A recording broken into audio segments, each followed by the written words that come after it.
customers and learn from top-notch thought leaders. Our dedicated relationship managers create warm and personalized one-on-one introductions for partners to meet CIOs, CISOs, and other technology buyers. Enjoy a highly visible presence in the conference hall. See and hear world-class presentations from practicing thought leaders and not from analysts. HMG consistently attracts a higher level of elite speakers and practitioners, CIOs, CISOs, and other business technology leaders. HMG founder and CEO Hunter Muller personally directs attendees to visit with sponsor partners. HMG consistently delivers stronger lead generation, follow-up meetings, and an expanded customer pipeline. The HMG event's difference, delivering what you need most. Join the HMG Global Network. Contact an HMG sales representative at info@hmgstrategy.com.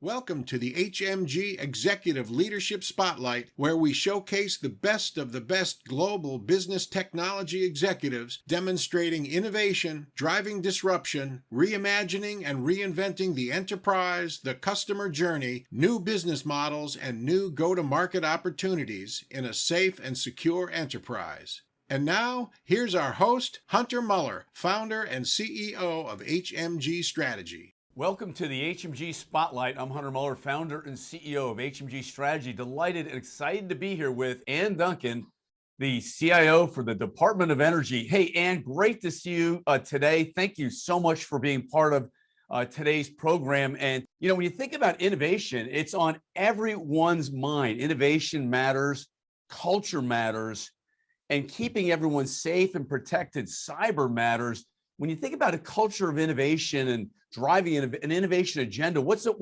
comes to mind? So Hunter, first of all, thanks. It's great to be here with you today.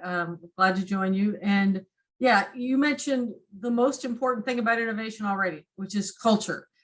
So you can't have any innovation or any meaningful innovation without looking at your culture and changing your culture. So if we look at the federal government, there's a history in the federal government of conditions that make innovation difficult.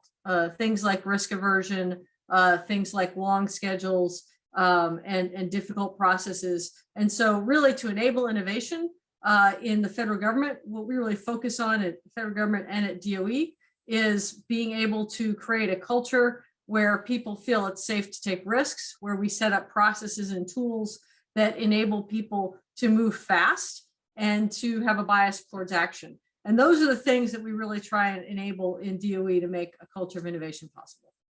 So in leading that culture of innovation, language matters, the lexicon matters, and how you coach people along. I mean, that seems like a daunting or a big task, and you're successful at it.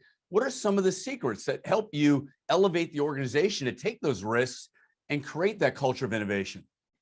So I think, Hunter, there are a couple things that really help us to create that culture of innovation. So first of all, it's to have some, what we did a number of years ago in the government is to create sort of some pockets of innovation across the government. So, standing up these teams, finding the coalition of the willing who are excited to take a risk, to try something new, and then setting them up so that they can be successful. So for example, you get a team that wants to do a digital transformation, that they want to use modern technologies, and then we surround them with leadership who we know have their back. So what's most important is if you say to someone, go ahead, take a risk, implement Agile, which is what we were doing a number of years ago, and I will have your back if you fail. They're going to go try something out. Maybe they spend $50,000 or $100,000 and they fail. And the most important thing at that point is that we then say, great, let's go do the next thing. We don't punish people. So what I tell people over and over again is no one is going to drag me up in front of Congress if you fail with $50,000. I'm going to end up in front of Congress if you fail after you spend $5 million. So let's find ways to do these things that are fast and agile. So that's the first thing, is creating these pockets of innovation. The next thing really that I'm excited about doing now is figure out how to scale that across our organization. So we've gotten very good at having these little groups that can innovate, but we don't have is a culture of innovation and capability to innovate across our organizations. And so that is creating, we're creating right now a playbook to help people understand this. And it's things like, we do need to set up the processes. We need a platform, a low code platform, for example, if you're doing development, and a process to rapidly get authority to operate so that people can really focus on what they're developing, not focus on security for the platform, but focus on securing the application they're building and focus on the capabilities they're building. So that's an example of, we're going to create it so that it's easy for you to innovate, because we create all the tools and processes and put those in place. And then we build a culture around that. And all you have to do is focus on actually delivering your capabilities. So those are the kinds of things we're doing to try and enable that environment and that culture. Excellent stuff. And hey, what technologies are you really keen on right now? Cloud, multi-cloud, hybrid, AI? What's got you most excited now? Yeah, Hunter, I have to admit that as a technologist, it's ironic. I don't spend a lot of time getting excited about technology because the technology is sort of the easy part, but we do have some really fun, exciting things. So at DOE, we are setting up a multi-cloud environment. I firmly believe that there are a number of cloud providers out there who can meet our needs. And it depends upon the specifics. Are you doing something where you need to be in the Microsoft ecosystem because it's your productivity stuff?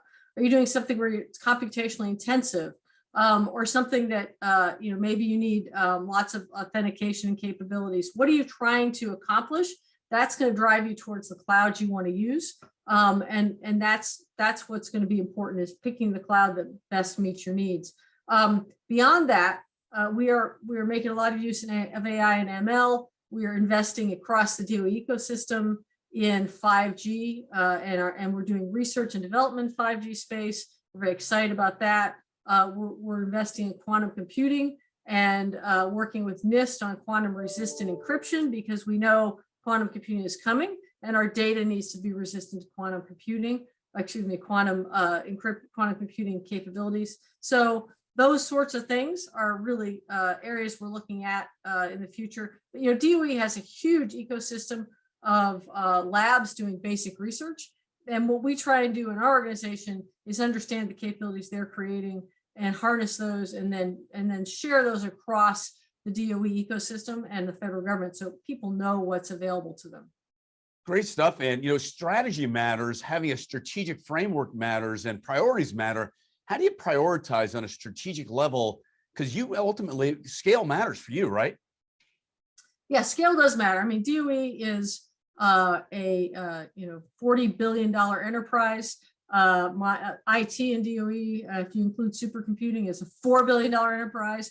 So we have to be able to look across that entire environment and figure out how to scale our work. And in addition, our mission space is broad. We do everything from nuclear nonproliferation to basic science, to delivering power to a huge part of the country through the power marketing administrations.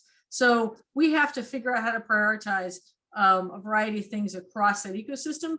Number one is we have to think about security for the mission and how we secure our technologies, our IT systems, and our mission systems. It's crucial that those be secure. And then how do we build the new capabilities for the organization? So really, it's a matter of understanding what's important across the organization, and then leveraging our very federated and diverse workforce across the department elements to help us deliver those capabilities we want to at scale. Great stuff. And any final parting comments regarding cyber and how important having a protected enterprise is? Yes, Hunter, we can't underestimate the importance of cybersecurity, especially when you look at DOE's mission, right? The public wants us to make sure the lights stay on. We all want to make sure that nuclear materials stay safe, and we want to do science. So what we get a lot of guidance, a lot of help from Congress, from OMB, from the White House, from DHS. We have to take all that guidance, and then we have to look at where our greatest risks are. And we want to focus on our risk-based approach. So we have a lot of compliance to do, but we can't let compliance get in the way with identifying our highest risks. And we have to federate that capability out across DOE, because the highest risks in nuclear security are different than the highest risks in power generation and marketing. So we have to look at that and allow the folks in our team to make good choices about risks and make risk-based decisions, and then we can keep the enterprise secure. Hey, Ann, a little bit about your leadership style. How do you like to lead, and how do you characterize your leadership style? So Hunter, I am very much someone who's focused on two things. First of all, delegating and enabling the staff to lead themselves. So, I want to make sure that they have all the tools and capabilities they need. And the other is growing and developing people. So I tell my leaders that they actually have three jobs. So I tell them that the first is to lead people and to develop their people. And the second is to make sure that the mission is accomplished.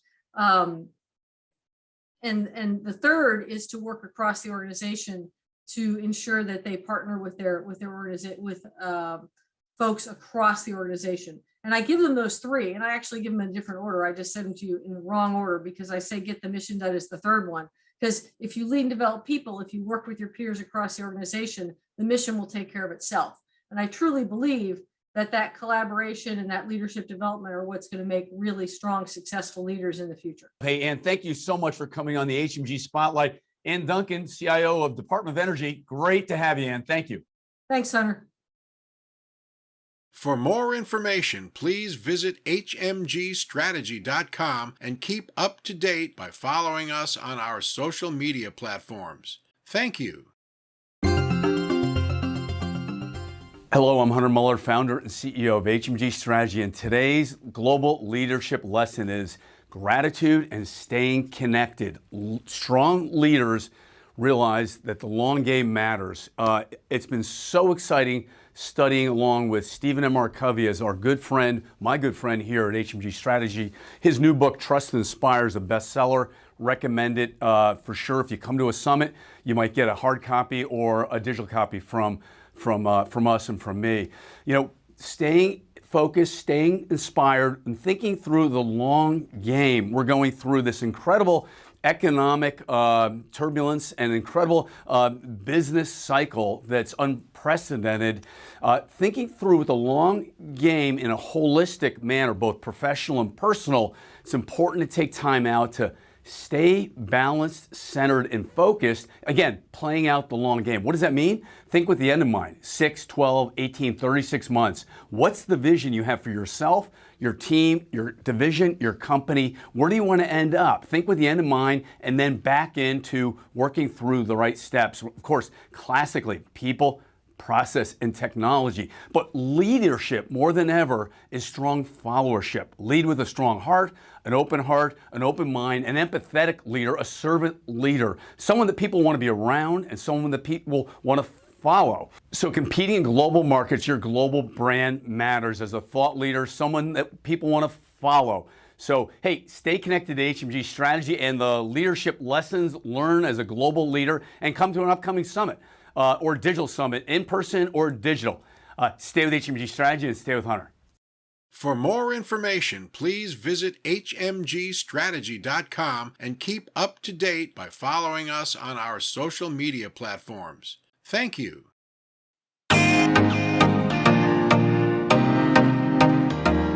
Often things that normally we would not have to deal with, we've had to. And leaders have had to make, a lot of tough decisions and have had to change the way they work and to change the way they approach their organizations to get through it. I would just say lean into the trouble and communicate with your C-suite, keep them in the loop. Communicating up is something we always forget and leave out. Welcome to the HMG Executive Leadership Spotlight, where we showcase the best of the best global business technology executives demonstrating innovation, driving disruption, reimagining and reinventing the enterprise, the customer journey, new business models, and new go-to-market opportunities in a safe and secure enterprise. And now, here's our host, Hunter Muller, founder and CEO of HMG Strategy. Hello and welcome to the HMG Strategy Spotlight. I'm here with Don Tapscott, founder and chairman of the Tapscott Group. Don's an amazing individual. We've been collaborating now over 12 years. Proud to have him part of the HMG family. He's a leading authority on the digital age, written 18 books. You can go to Amazon and put his name in there and it'll light up like a Christmas tree. So he says. He's a co-founder of the Blockchain Research Institute, an amazing asset or amazing resource for you to dive into. Hey, Don, great to have you here today. Great to be here. Hey, Don, when you think about trivergence, what comes to mind? This is an area that you're really passionate about. You're an expert in. Help us understand why trivergence matters for the enterprise tech leader. Well, you use the word trivergence. No one's going to find that in a dictionary because it's a word that I invented about a year ago. And it's starting to catch on. Here's the idea that for 40 years, and I'm dating myself, but I've been around that long, we've had a first era of the digital age, and all of your enterprise leaders have, the ones that have been around, gone through this. Mainframes, mini computers, PCs, the internet, the web, social media, the mobile web, the cloud, big data. And now there's a second era of technology that's emerging. And there are lots of exciting technologies. We've got autonomous vehicles and drones and virtual reality and all kinds of exciting things. But when all is said and done, there are three that matter. It's sort of paraphrasing Corinthians, I think. The most important of these is not love. Let me describe the three of them. The first is AI, of course, that we have technology that can learn, machine learning, and that can analyze and make sense of and predict and take action on the asset class of the digital age, which is data. And AI is becoming extraordinary. We have technologies that learn to do things that they weren't programmed to do. The second one of these most important technologies coming together, triverging, is the Internet of Things. Billions, soon trillions of inert objects in our world are becoming alive. They're becoming smart, they're communicating, but they're also doing stuff. They're doing transactions. And I've already seen demonstrations of when a light bulb purchases some power from a distributed power grid, its reputation as a trustworthy device is enhanced because it promptly made a payment. And that would be one tiny example of all kinds of ways that the physical world is becoming animated. And the third one, and to me is the foundational technology for the second era, is in fact blockchain, the underlying technology of cryptocurrencies. And I surprised myself coming to this conclusion some time ago. You know, Hunter, I've been pretty lucky calling all the big ones, the big developments in technology over 4 decades now. I could be wrong about this, but I don't think I am. And I think that what's playing out right now is essentially the second era of the internet, meaning for that 40 years, we've had an internet of information. I was using the ARPANET at Bell Northern Research in the 1970s. And that became the internet. But if I send you, an email as I do, or a PDF or whatever, I'm actually not sending you the information. I'm sending you a copy, right? I keep the original. Even with a website, I retain the original. And that works fine for information. But when it comes to assets, things of value, that doesn't work. Things like money or securities or stocks and bonds and derivatives or contracts or deeds or proprietary construction diagrams or intellectual property or the data in our identities or cultural assets like art or music or a vote. A vote's an asset, something of value that belongs to somebody. When it comes to assets, things of value, copying them is not a good idea, right? You don't want someone copying your vote or your identity. And if I send you $1,000, it's really important that I don't still have the money. Okay, so cryptographers have called this the double spend problem for decades. The way we manage this problem in our economy is through intermediaries, banks, stock exchanges, escrow agents, credit card companies, now social media companies, and they perform all of the business and transaction logic of every type of commerce. They identify the party, they clear and settle transactions, they keep records, and overall they've done a pretty good job, but they're in deep trouble now. They're all being hacked because they have traditional technology platforms. And there are many other problems that I'm happy to go into in more depth at one of your events. So what if there were not just an internet of information? What if there were an internet of value, some kind of vast global distributed ledger where anything of value from money to securities to a vote could be managed, stored, transacted in a secure and private way? That's what happened in 2008. Satoshi Nakamoto cracked the double spend problem. And this is the biggest innovation in computer science in a generation. And it took a while, but now it's coming into the enterprise. This is the operating system for the 21st century enterprise. And trivergence, these three technologies will drive business disruption and technology innovation for the next half century. So trivergence, you heard it here first. It's a big idea. So, hey, Don, fascinating stuff. We think about trivergence and think about, we have some large cap companies in the audience here. We have some mid-sized entities. Why, again, double down, why does it matter? And how do people get started on their own journey on how to leverage AI, blockchain, and IoT? Well, these three technologies are coming together to change some pretty profound stuff, like supply chains. So how can it be that one of the top three challenges facing the president of the United States is supply chain failure? Isn't this like 2022? How is that even possible? Well, the pandemic showed the endemic weaknesses in our supply chain. So you got trains and boats and planes and trucks and all these business partners and information flying around using ERP and EDI, traditional EDI, and faxes and paper and phone calls and emails, and it's crossing borders and with tax authorities and their various players and agents and escrow agents.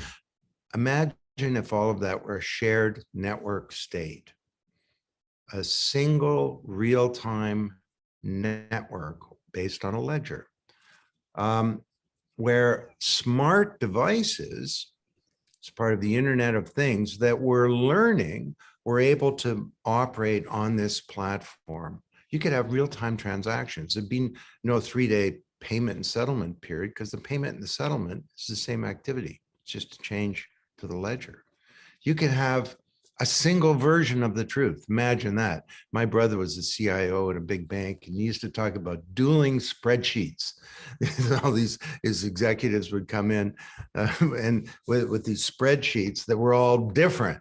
He said, can we please have a single version of the truth? That's now possible. You can have smart payments where you do certain things and automatically the payment is executed, it polices itself, and so on. So a supply chain is a physical thing, but where you have assets moving around, but also there are financial assets and other assets like contracts and agreements and deeds and so on. All of these could be on a single platform. Now, supply chain is one of, 30 different areas of transformation that we're looking at in the Blockchain Research Institute. So first thing is you got to get plugged in on this and try and understand it. And then you got to buckle up because we're moving into a period of massive business disruption caused by the demand pull from a pandemic and the technology push from trivergence. Great stuff, Don. Hey, thanks so much for coming on today's Spotlight. And great to have you here. And how can people learn more about the Blockchain Institute and the great work you're doing around the world? Well, blockchainresearchinstitute.org. We have 80 big corporate members. Just contact us and I'd love to talk to you. I've got a series of books. If you just type in my name on Amazon, it'll light up like a Christmas tree. And the recent ones are called Financial Services Revolution, Platform Revolution, and Supply Chain Revolution. And also, if you want to dig into this, we have the big course on Coursera. It's delivered through INSEAD. We have 100,000 learners there actively learning now. And we spent $1 million developing this course. I'm very proud of it. And that's a great way to really dig in to the whole Trivergence thing and learn more about it. And Don, hey, thanks for joining us on today's HMG Spotlight. This was a great session. Well, it's a real treat to be here. Thanks, Hunter. Bye now. For more information, please visit hmgstrategy.com and keep up to date by following us on our social media platforms. Thank you. A couple things about HMG Strategy events. Number one, the tone of the conversation. As a sponsor, it's great to be in a position where you can have a really open and familial and just honest dialogue. And I think Hunter creates that environment in a really great way. Number two, the atmosphere itself. There's always a great sense of communication and of openness between and among all the people here. So it creates a great place for people just to talk about what they're doing, to be open to new ideas, to share experiences, both good and bad, a lot of learnings. And the third thing is really the quality of people. There are people who come here who are some technology leaders. There are people who are at new companies that are doing amazing things. There are technology leaders at existing companies, really big companies who are focusing on hard problems to solve. So whether it's a laggard of a company or it's a revolutionary company, the people, the quality of people are really top-notch IT professionals. So it's a great dialogue. It's great to be part of this. Join the largest independent technology executive thought leadership research think tank. Go to hmgstrategy.com to register to attend an HMG Digital Summit now. HMG Strategy is celebrating a huge success after wrapping up our 2022 Florida CIO Executive Leadership Summit in partnership with the Tampa Bay, Central, and South Florida SIM chapters, featuring global technology executives presenting topics that concern all business leaders. It's really more integrating IT into the business as an integral part of it. We are in about 60 countries. I love investing in people. I believe that each person in the organization is your first line of defense. Trust is an economic driver, not merely a social virtue. Expand your personal brand. Join the HMG Global Network. Attend live summits in 30 different markets around the globe and many virtual events. Join an advisory board. Engage your team and your network. Go to hmgstrategy.com to find out how you can broaden your sphere of influence. Hi, I'm Jeff Fisk, voice of the HMG Strategy Network. Welcome to the HMG Executive Leadership Spotlight, where we showcase the best of the best global business technology executives demonstrating innovation, driving disruption, reimagining and reinventing the enterprise, the customer journey, new business models, and new go-to-market opportunities in a safe and secure enterprise. And now, here's our host, Hunter Muller, founder and CEO of HMG Strategy. Welcome to the HMG Spotlight. We have Joe Carroll. He's the General Manager of IT and Security for Citgo Petroleum. Joe, welcome to the HMG Spotlight. Well, thank you, Hunter. It's a pleasure to be here with you today. Great to see you. Wow, what an amazing time we're in. There isn't a board, a C-suite, or a line of business that doesn't want to hear from the cyber professional, the cyber executive, each quarter, each 90 days in the boardroom. What's it like for you, and what are you seeing? Most of the leaders at Citgo and the board members, they're really kind of concerned about, several items. The first is, the threats, that are out there. Are your defenses and detection capabilities, are they effective? any potential impacts to the company, and can we quantify that in any way? And then finally, they want to understand your incident response and recovery capabilities. So, if we kind of, take each one of these a bit, what the messaging that I'm giving them is, the threats are coming from phishing exercises, social engineering, the possibility of malware or ransomware affecting your systems and your network. It's not so much what I think a lot of times people think of the old war games movies where there's somebody out there just trying to hack their way into your system. It's really people that are trying to, they can get a key and access to your system. That's really what they're looking for. The next thing is they want to know what your defenses and detection capabilities are, which is what a lot of companies have spent the majority of their dollars, their spend in the cybersecurity spaces around things like firewall protections and SIMs and things like that really make up your defenses. And then there's been so much press with companies that have had an attack or a breach, and so they want to understand, well, what would be the impact? What's the financial impact? What's the reputational impact that could take place to your company? How do we go about dollar quantifying that, which, as you know, can be very difficult to do because it's going to depend upon what the nature of the attack was and which systems are effective. So really in trying to do that, we try to quantify a more likely scenario that really they can relate to. And then, finally, they really want to understand your incident response. If you did have an incident, do you have a solid plan of notifying all of the authorities and the different stakeholders within your company? What kind of communications needs to be disseminated? And then how quickly can you recover? They want to know, can you get the systems up as quickly as we possibly can? So that kind of in a nutshell is what I've been sharing with our board and senior leaders. Interesting times. I mean, unprecedented times. Joe, how's your leadership style just adapted in the last 12 to 18 months with this global pandemic and the work from anywhere environment? Your messaging has to change, right? And how you reach your employees that are all around the world. Yeah, it really has.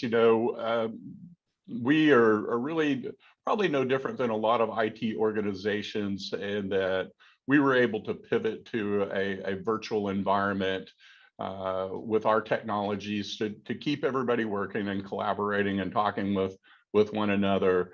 But you're absolutely right. It has been an unprecedented time. It's been challenging at times.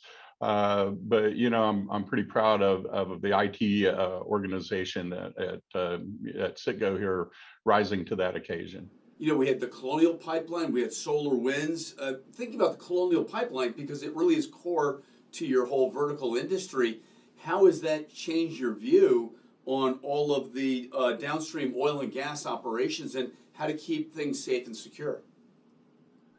Yeah, so that incident has really raised the awareness level at organizations. A lot of efforts are made to secure the IT systems and the OT systems for that matter.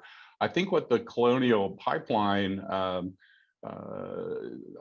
incident really kind of highlighted is your OT systems can be air gapped and protected and not breached. But if your IT systems that provide a lot of data, maybe things like around your customers, different kind of movements of your products and things like that, then the OT folks are really going to struggle at continuing their operations, to keep their systems going. And I think that's indeed what happened with the Colonial Pipeline. And as probably as many people know, the TSA on the heels of that has issued multiple security directives, and really, I'll only speak to that at a high level, but in my view, a lot of it is best practices in cybersecurity. Things like network segmentation, the use of MFA, protecting elevated privileges, making sure VPN access are disabled. Really, all of the topics around the zero trust movement that's in the cybersecurity space is really what is being emphasized there. And then yet again, I will say a solid incident response and recovery plan is really what those directives are helping the oil and gas industry with. So. Excellent stuff. Hey, Joe, as a senior IT leader at CITCO, how are recent new investments impacting your whole profile and your whole go-to-market and supporting the business? Yeah, many of us in the IT space have had a focus on our ERP implementations and a lot of major corporate systems. We are really trying to pivot to the needs of our operating units. What can we do to give them greater visibility? Certainly data analytics is something that we've all been talking about for many, many years. It's still very relevant, to provide data that good sound business decisions can be made. But in addition to that, really systems that will help them with, in our particular industry, with maintenance activities, turnarounds, anything that we can do to help those planners more accurately plan those activities, get them scheduled and run them efficiently. Those investments for those kinds of systems can really have a major impact on your operations. Interesting. Joe, how has the last 18 months changed or altered your leadership style? Well, I've certainly had to be a lot more flexible with employees and employees' needs. Certainly also a little bit more available at times. Typically I was maybe offline a bit, so the demands are a little bit more hectic than usual. But my leadership style has always been to empower our people, my team, our business units, and so we're really trying to continue that model. Let them do the job that they know how to do and do it well. Hey, Joe, great to have you on today's HMG Spotlight. You're doing an amazing job at CITCO. I'm looking forward to seeing you at an upcoming in-person event. Well, thank you. I'm looking forward to it as well. Thanks again. We hope you found this episode of HMG's Executive Leadership Spotlight beneficial. The HMG Global Network, a network of 400,000 technology leaders and a media platform that delivers more than 1 million impressions per week, is a valuable source of insight, continuous learning, and peer-to-peer research based on the insights and experiences of world-class, top-tier technology executives. Leverage the HMG network. Go to hmgstrategy.com to find out more. Hello, I'm Hunter Muller, founder and CEO of HMG Strategy. Excited and delighted to be with our great friends at the Toronto Summit next Wednesday, June 1st, live in person, where the legendary Don Tapscott will be presenting his latest findings on Trivergence and trends and the impact to the enterprise. And here's an excerpt right here. And remember, go to hmgstrategy.com and sign up. We'll see you live in person next Wednesday, June 1st. I think that what's playing out right now is essentially the second era of the internet. AI is becoming extraordinary. We have technologies that learn to do things that they weren't programmed to do. We're moving into a period of massive business disruption caused by the demand pull from a pandemic and the technology push from Trivergence. For more insightful thoughts from Don Tapscott, join us in person on June 1st at the Toronto CIO Executive Leadership Summit. I'm just privileged and honored not just to be recognized with this award, but to be part of your ecosystem, to be part of your circle. So thank you, Hunter. It's truly an honor and privilege to be part of your team. It's great to be here with you today. You know, I started on a journey over 30 years ago working with CIO technology leaders, looking to elevate the CIO role into the boardroom and the C-suite in the line of business. We've been working at this now at HMG Strategy for over 15 years. In fact, the Global Leadership Institute Recognition Program, the 2020-23 program, we're going to be recognizing business technology leaders around the globe for outstanding innovation, outstanding leadership, outstanding transformation, outstanding team building, and driving demonstrative value in the C-suite and the line of business and into the boardroom. It's a program you want your brand associated with because your brand matters in a global war for talent. We elevate you on our global media model, the HMG Global Digital Media Platform, branding you as a top thought leader in our industry, someone to follow, someone to watch, and someone you want to be with. So, hey, get recognized or nominate your peer, your colleague, your team member around the globe. It's truly the only #1 global program in the world, bar none. For more information, please visit hmgstrategy.com and keep up to date by following us on our social media platforms. Thank you. Welcome to the HMG Executive Leadership Spotlight, where we showcase the best of the best global business technology executives inspiring trust and winning in a global digital economy. And now here's our host, Hunter Muller, founder and CEO of HMG Strategy. Hello and welcome to the HMG Spotlight. I'm excited and delighted to be here with you today. And we have our good friend, Eric Yuan, founder and CEO of Zoom. I'm so excited, Eric, to have you here on today's program. Great to see you. Thank you, Hunter. Thank you so much for the invitation. Hey, you have an amazing career, an amazing journey, an amazing story, immigrating from China to the States and working at WebEx with John Chambers and then coming up with a big idea to change the world and make the world a better place in terms of a digital platform. Now, Zoom's an iconic brand, and in 2020, before the pandemic, you were cited as Time Businessman of the Year. What an amazing piece of recognition. Eric, what did it mean to you, and what was your passion and your why? How did you come about the whole vision for Zoom? And you've been on a long road. What have you learned? Yeah, thank you, Hunter. I think, first of all, I'm so grateful to the community to support. And as you mentioned, I moved to Silicon Valley since 1997. I was so grateful to the community to support. I learned learned from so many great leaders, and I knew actually someday I might start my own company because I call Silicon Valley Startup Valley. I was working on WebEx technology for many, many years, and back to 2010, and I realized the world does need to have a new solution, and we got to build something from the, to start over, to build a new solution with a video as a foundation.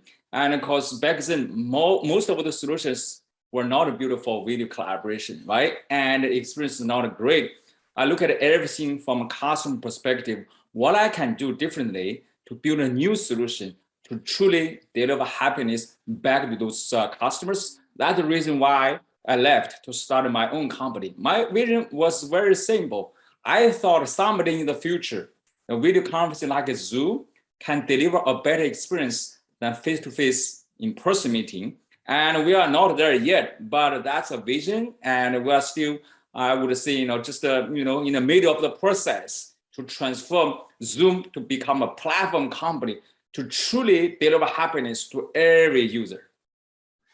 Thank you. That sounds music to our ears here. You really did keep the world connected in probably the worst event in 100 years, economic and health event. You do some amazing work, and I know you have an amazing engineering team. And how do you keep them inspired, your company inspired? And we both share the love for the work Stephen M.R. Covey does. How do you keep your people engaged, happy, and healthy? Yeah, that's a great question. I still remember on day one, after I started Zoom, right? I did two things. One thing is to buy, use the furniture, right? I got to assemble the furniture. Another thing to write down was to write down our company, the culture and value. I think when it comes to company culture, it is extremely important, right? What kind of employee you want to hire, right? And what kind of a culture you want to promote. In our case, our company culture, just the two words, deliver happiness. Meaning for me, as the CEO of the company, my number one priority is to make sure our employee happy. Together as a business, we make our customer happy. So that's our company culture. But again, it's not that easy now because we have several thousand employees. How to maintain that culture? I think number one thing is really make sure we build a very trustable environment where we all trust each other. Right? That's why, Speed of Trust, Stephen Covey's book is our favorite book, right? If the trust exists, even, sometimes you hire new employees and they understand why you try to do this, why you try to do that. Otherwise, even if you have a great culture, but execution is still very hard because they may not trust you. That's why with a great culture, with a great definition of a company value, our company value is care, and meaning we care about the community, customer, company, teammates, as well as ourselves.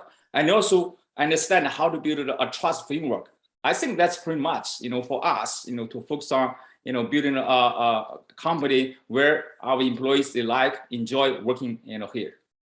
Eric, you sound like it's so seamless. It's in your blood. It's part of it's the way you live and think, and probably for your whole life, right? Absolutely, because when I was young, I did not understand the purpose of life. Until I understand the purpose of life is to pursue sustainable happiness. And sustainable happiness, comes from making others happy. I think after I realized that, everything has changed. That applies to my personal life. That also philosophy also applies to our company's, culture and execution, everything. So that's exactly what Covey's point is. It's through caring relationships and caring actions and connecting to a bigger world, connecting to other people. And that's the mission and the vision that you have for Zoom, right? Totally right. Yes, exactly. Yeah. That's fascinating. And he talks about smart trust, right? So it's not just trusting anyone for any reason. It's being really authentic and smart in how you extend trust. Absolutely, like a Hunter, our relationship, right, started many years ago, right? And, I trust you, you trust me, and you are my great friend. You give me advice and sometimes I join your session as well. I think this is a great example, how to build trust, how to help each other, and how to give each other advice, make sure both of us can become a better leader. Well, thank you for the compliment. Right back at you. I also would say one other thing. Love. You need to love what you do. Love your work, love your people. And it's a verb. It requires action, right? You're so right. If you do not love your work, quite often you try to understand how to balance the work and the life, right? It's so hard and no way to balance. But however, if you love your work your life is part of the work, right? So, and that'll be easier. So. Perfect. I love it. We're right on the same page there, Eric. Hey, what's next for Zoom? What can we look for in the next 6 to 12 months in terms of new, interesting enhancements, features, and the platform growing? Yeah, we are on a journey to transform our company from being a video conferencing killer app company to become a platform company. So meaning we would like embedded Zoom into other business workflow applications. At the same time, we would like to build more and more Zoom apps. Essentially, today you look at you and I on a Zoom call. Quite often, if we do not speak, meaning, it's sort of useless, right? How to, add more and more other contexts to the Zoom video conferencing. Like you and I on a Zoom call, we can send a document, right? Like a DocuSign Zoom apps, right? I think it's one example, right?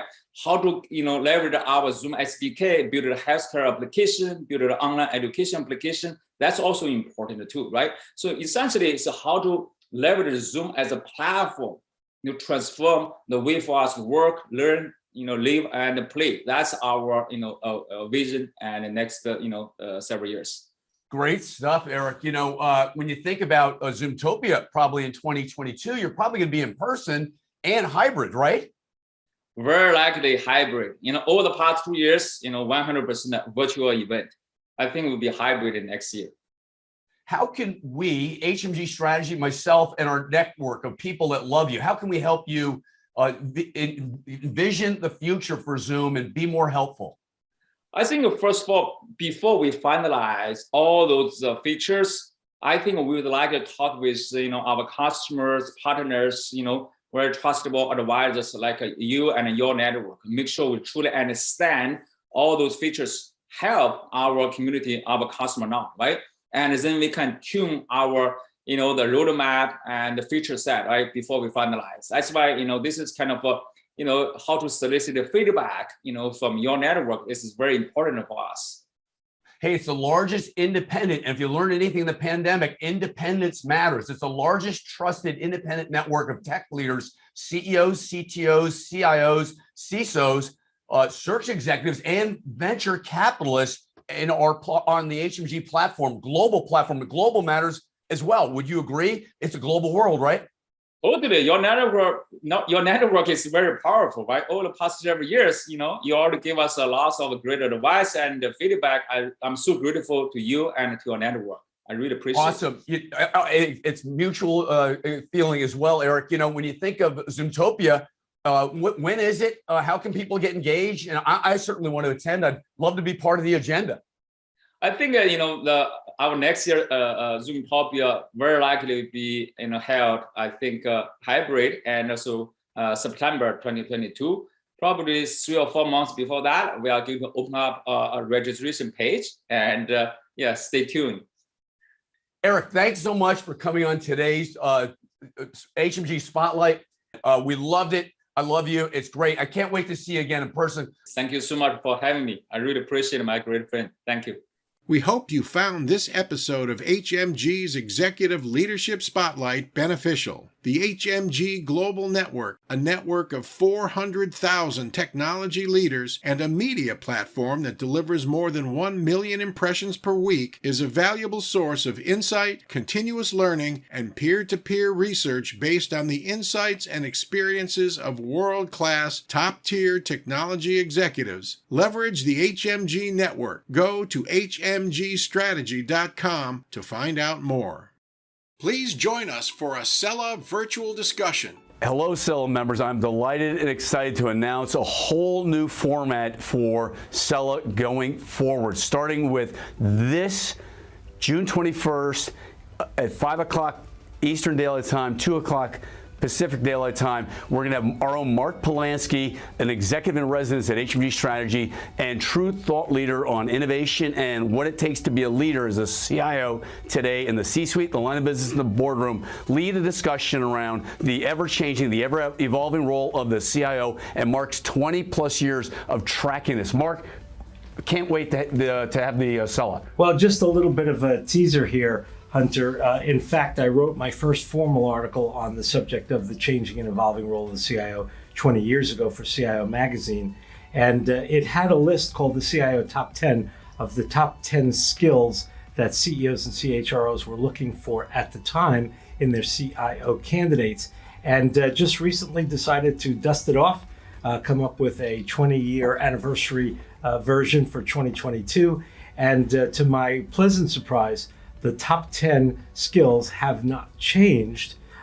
Perhaps the perspective and the order has changed.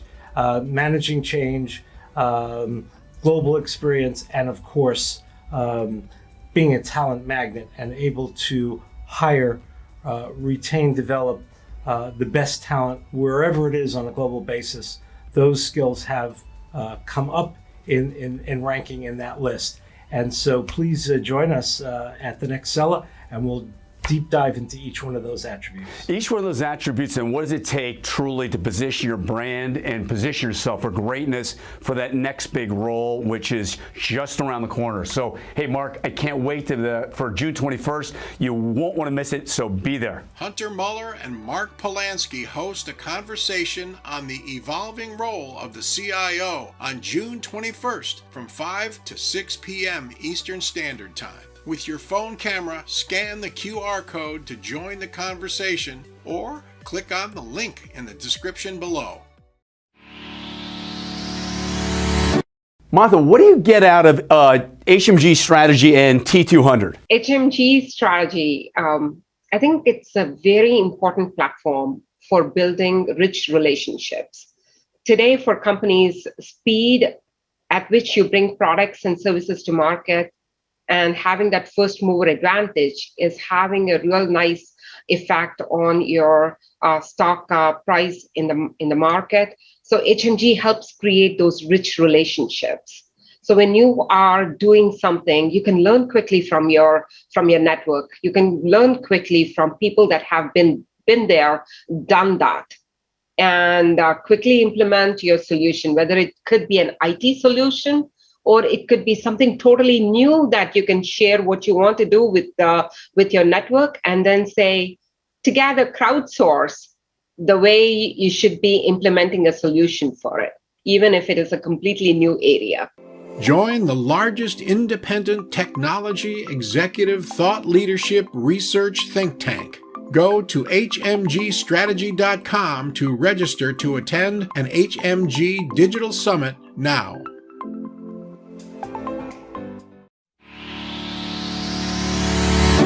When you think of the HMG platform, the HMG network, and your engagement, what do you think of, and why do you stay connected? What do you put in, and what do you get out? I've got to meet a number of peers in the industry. Many times tried to collaborate and worked on collaborating on solving similar kind of challenges, but also brings a unique perspective from various players. Many times opposing views, very constructive opposing views, which helps you really pressure test your ideas. And also through the network, I've gotten to see the capabilities of some of the established suppliers, some of the emerging suppliers. And overall, to me, it's a great way to keep learning, keep contributing, and always exciting to see the level of contributions happening to this network. Join the largest independent technology executive thought leadership research think tank. Go to hmgstrategy.com to register to attend an HMG Digital Summit now. Hi, I'm Jeff Fisk, voice of the HMG Strategy Network. Welcome to the HMG Executive Leadership Spotlight, where we showcase the best of the best global business technology executives demonstrating innovation, driving disruption, reimagining and reinventing the enterprise, the customer journey, new business models, and new go-to-market opportunities in a safe and secure enterprise. And now, here's our host, Hunter Muller, founder and CEO of HMG Strategy. Welcome to HMG Spotlight. I'm here with Satish Muthu Krishnan. Satish is the Chief Information Data and Digital Officer for Ally Financial. Great to have you today on HMG Spotlight. Welcome. Hunter, thank you very much, and I appreciate you pronouncing my last name. You did it great. You know, you're doing some amazing work at Ally Financial, and at a high level, talk to us about being a digital-first company, and what is that like being the digital officer, being a digital-first company, working with JB, your CEO, who understands the power and importance of platforms and ecosystems and the customer experience? I feel like the way they crafted this role, and this role didn't exist before I joined Ally, was very forward-leaning and taking exactly what you talked about into account. Very rarely do you see product, user experience, and content, technology, security, data governance, digital, all rolled into one person. And I'm not saying I'm the most qualified person for it. For somebody to think long-term and say, for a digital native company, all of these have to come together for us to operate efficiently is the first right step. And that has brought our teams together to not only have ownership, but more importantly, drive accountability to operate at the speed of our customer. That's the most important thing. We are expected to be disruptive. We are expected to be innovative. We are expected to be technology leading. But at the end of it all, we have to operate at the speed of customer, and that's what we're trying to do. And Satish, you report directly to JB. You regularly interface with the board and the C-suite. Talk to us a bit about the importance of having that one-on-one relationship with JB. It helps in setting the tone for the entire company. When the company CEO talks about technology being the center of everything at Ally, it sets the right tone and it drives the right level of engagement. Even without that, I am blessed enough to be working with a terrific set of leaders across Ally. But let me tell you, the CEO's support definitely helps. Everybody understands the importance of technology and what technology can enable both from the business side and the function side. And that percolates through the entire organization where technology is pulled in to define the problem. Usually you see problem being defined, a set of requirements being thrown over the wall to technology. Here, technology is sitting with the business leaders, with the functional leaders, defining the exact problem we are trying to solve. And as you're defining it, you're bringing the technology out of the possible, and it makes it richer conversation, richer context, and an easier way to go and execute for our customers again. No, Satish, it's a heavy lift driving a digital innovation agenda, digital innovation and disruption agenda.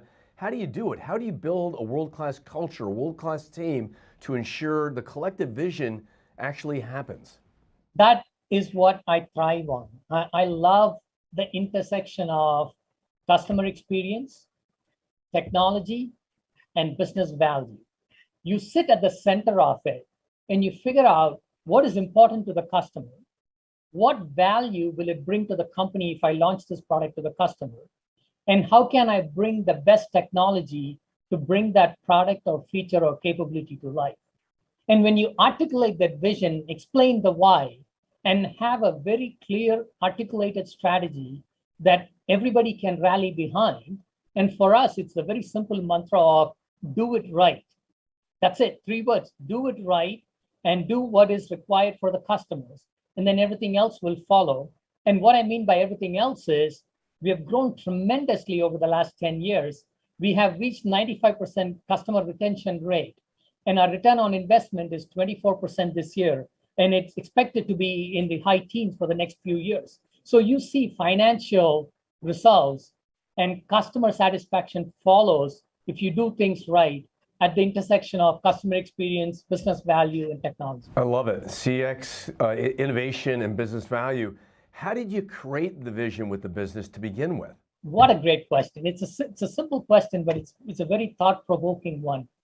Before I started this role, I clearly remember spending holidays of 2019 figuring out what should the technology strategy for a digital native organization be.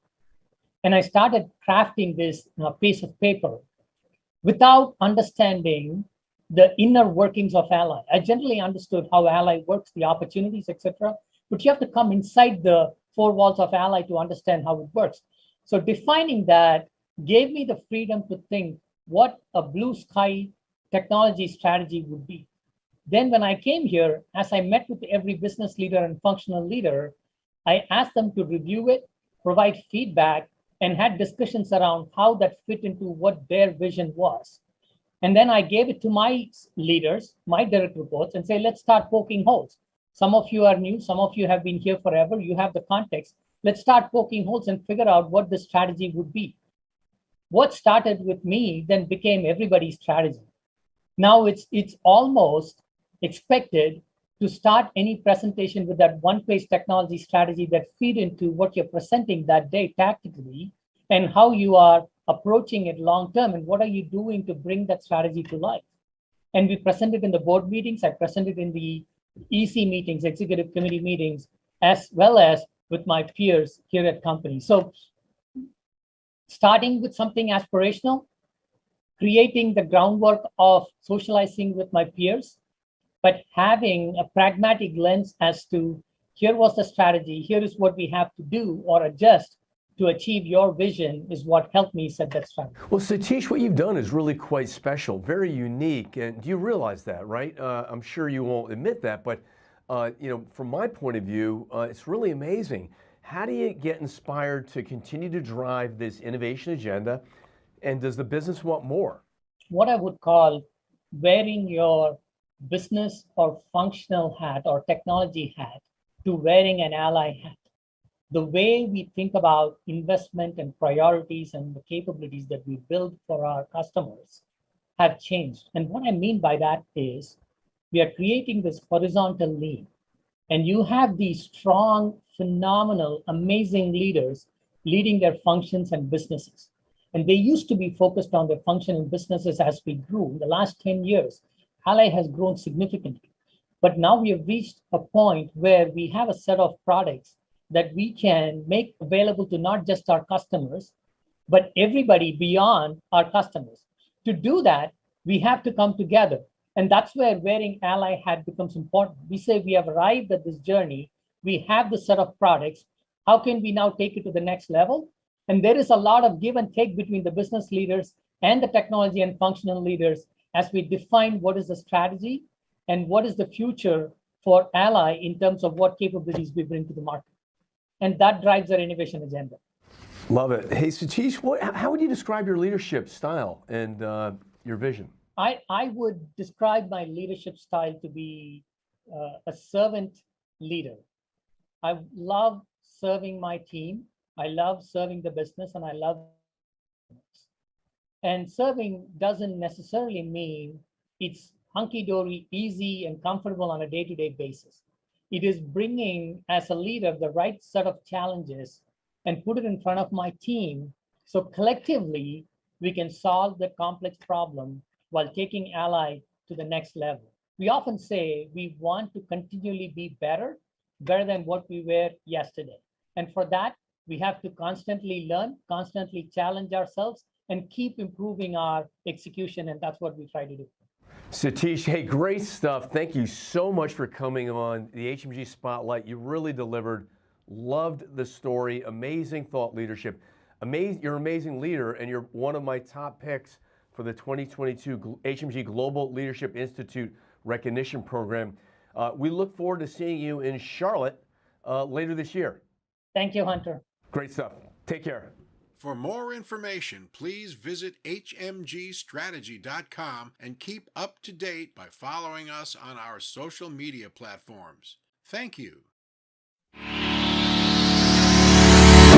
When you think of the HMG platform, the HMG network, and your engagement, what do you think of, and why do you stay connected? What do you put in, and what do you get out? In my prior CIO role, I love to be able to hear the different ideas that people had. Hey, I tried this, tried that. This worked better than this other thing. Here's how we drove some transformation faster. So just being able to hear from your peers of the experiences they've had, the lessons they've learned, incredibly valuable. And I would say like I mentioned, a key part of how we've been able to drive our transformation on the business side so much so quickly is the relationship, the teaming, the process that we put in place in working with IT, because it always takes two to tango. It takes the business and IT to move forward. So all the background, all the lessons learned from HMG have been super valuable. Join the largest independent technology executive thought leadership research think tank. Go to hmgstrategy.com to register to attend an HMG Digital Summit now. HMG Strategy's advisory board is a great place to meet other top-tier executives and share insights on critical problems facing all business leaders. So join us on our next advisory board call.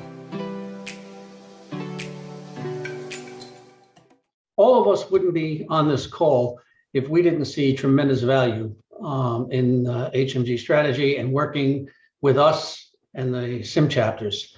So from my perspective, how you crowdsource regional entities like Colorado Regional Growth, right? That brings a localized perspective on the problems, which when the other entities here, like somebody in New York attending a Colorado event, then they begin to get a very wide perspective of what's happening elsewhere in the country, and they pick up things that they had not considered. So from my perspective, actually the crowdsourcing of the regional advisory boards is extremely helpful in helping others recognize what the other areas are facing with. The thing that I find particularly refreshing is HMG's willingness to accept content opinions from advisory boards. Some of the things that we've done in the past prior to working with HMG, we didn't really have that much say in what the content was. And I think that openness on the part of Hunter and his band of gypsies is very refreshing. That appreciate the last 2.5 years of disengagement. And I think the biggest thing for me that I would add is your willingness to kind of shift. We've been trying to plan an event here in Florida because Florida's been quote unquote open forever, right?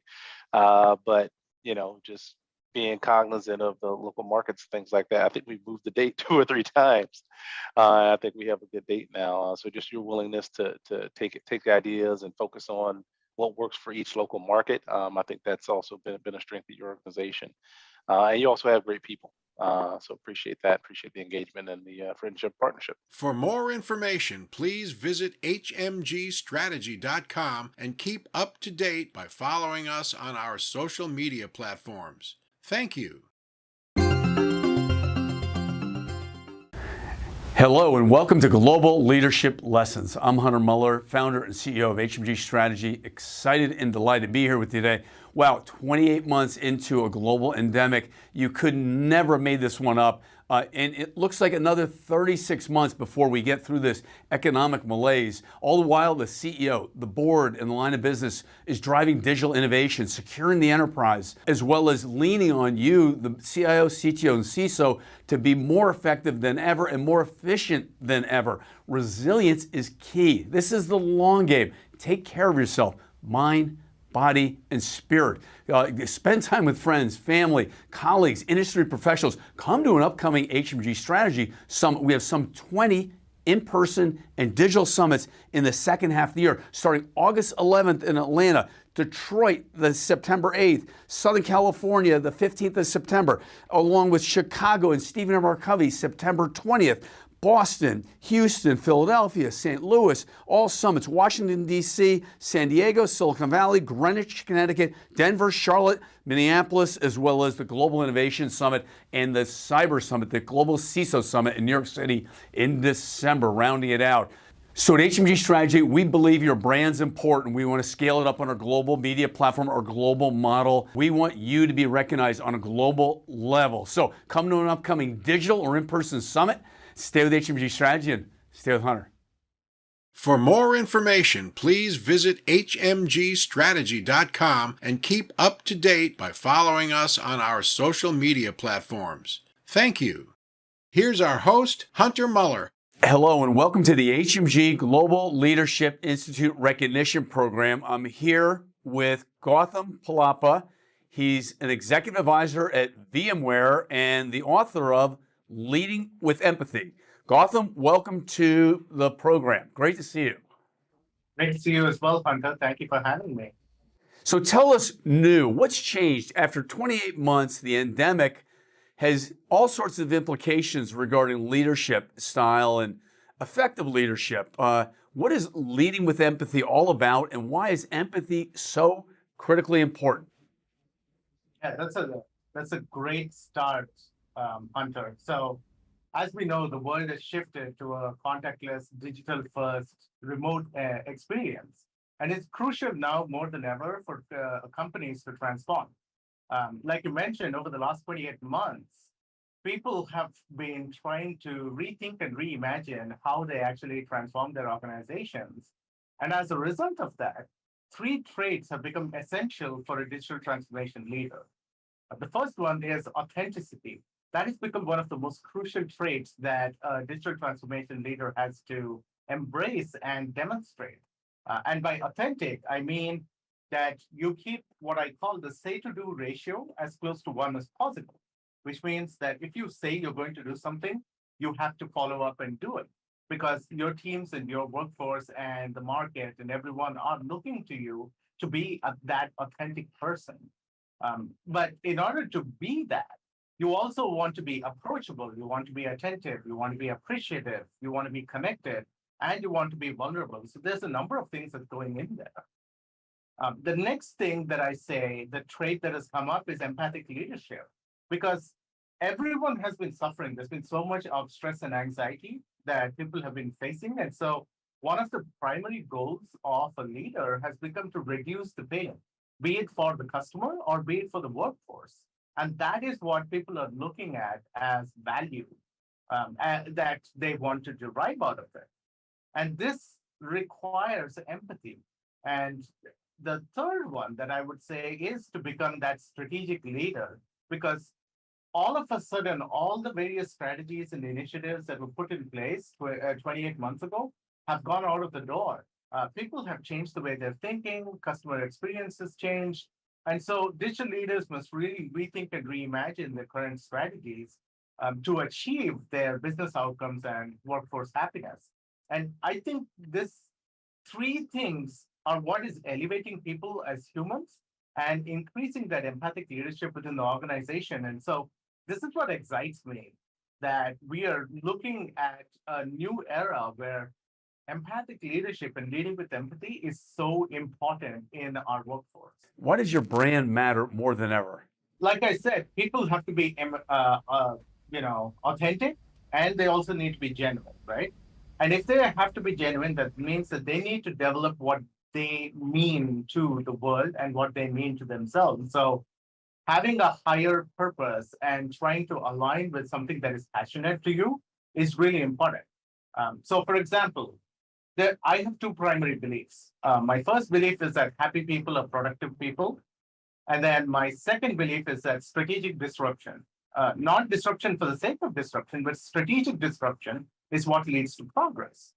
And with these two primary beliefs that I have, I use it as my North Star and I help it guide into every single thing that I do.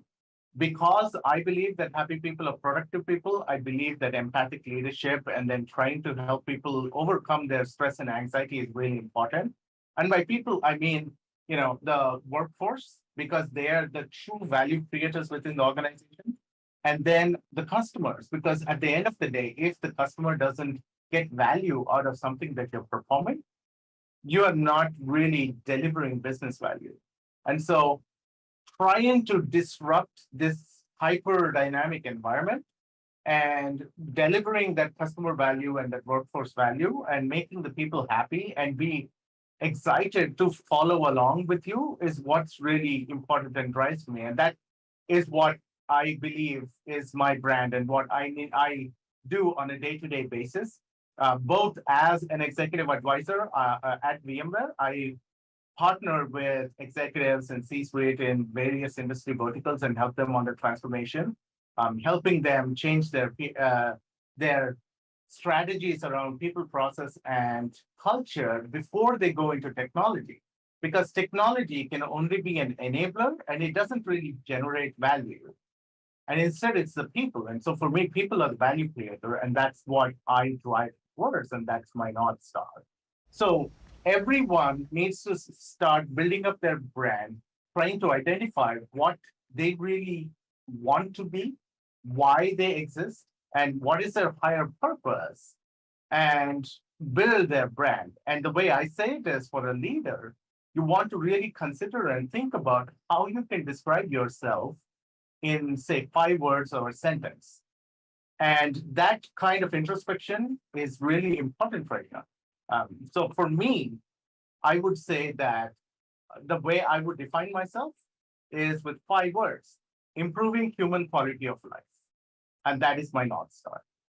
And so I would encourage all of the leaders to start reflecting upon what their passion is and how to introduce empathy and become that empathic leader to drive towards their passion and to do towards their North Star. What's the best way to get started? So the best way that I would like to do is to start off with a SWOT analysis of yourself. So if you're in product or if you're a leader, you've gone through your SWOT analysis, which is of products, which is your strengths, weaknesses, opportunities, and threats. You want to identify what your strengths are. You want to recognize what your weaknesses are. And your focus needs to be to improve upon your strengths and not work on the weaknesses. You need to acknowledge them and work around them and put countermeasures, but your strengths are what's going to get there. And to understand what there is, you want to understand the why. Why do you exist? What is your purpose? What makes you happy? And there's a very nice technique. It's called the Ikigai map that the Japanese developed, and it is trying to identify what you're good at, what you're passionate about, and what you can get paid for. And it's that intersection of things that makes you very passionate. So I would say those two things are really important. The Ikigai diagram to understand your purpose and your why, and then your SWOT analysis to understand how you can get there. And then the what becomes your goals exercise, like within 1 to 3 years, what you want to accomplish, and then 5 to 10 years, what you want to accomplish, and so on. So I would say these are the 3 simplest ways to start off to get to your North Star or your why. What really inspired you to develop this piece? My inspiration was my mother. This book is actually kind of a eulogy to her. She was a leading researcher in HIV/AIDS in India. She was a microbiologist, and she was head of the department for Ivy League school, medical school in India. And she was an amazingly empathic person. She had a saying, if you have not done something to improve the life of a human in some way, then you have not really lived. And that sentiment stuck with me. And I wanted to follow in her footsteps and become a doctor, but unfortunately I was 2 years younger. And so I couldn't do it, and I took a different route. But throughout my life, empathy and the passion towards helping humans has been really, really close to my heart. And I've always been what I call healthcare adjacent. So in my PhD, I focused on improving quality of life of patients who are suffering from Parkinson's and Alzheimer's in assisted healthcare facilities using smart technologies, IoT, and smart homes. And so what I started seeing over the last 28 months, especially when the pandemic started, was that the stress and the anxiety levels shot up for people. And they were not able to handle and manage all these various things that were happening. They were so scared. I mean, we got impacted at a physiological level, and that threw us back a number of years. I mean, like centuries of years. We went to our base fears, and I recognized a number of these telltale signs because I've succumbed to stress and anxiety in the past when I was young as well. And so I started empathizing with people and started talking about it and trying to help them, conducting workshops and trying to improve their stress and anxiety level. And then I was suggested to put it and share these various experiences that I've had with the world. And this is how the genesis of the book came out. I started writing about it, doing research, trying to understand the importance of stress, sharing personal stories that my mother and I had when I was growing up, how she tried to help people, how she was empathic, all the various techniques that leaders need to embrace in the companies, within the organizations, because everyone was struggling with stress at different levels. It was hybrid world environments. I mean, people didn't know how to work remotely. Some companies weren't even equipped for that. So sharing all those techniques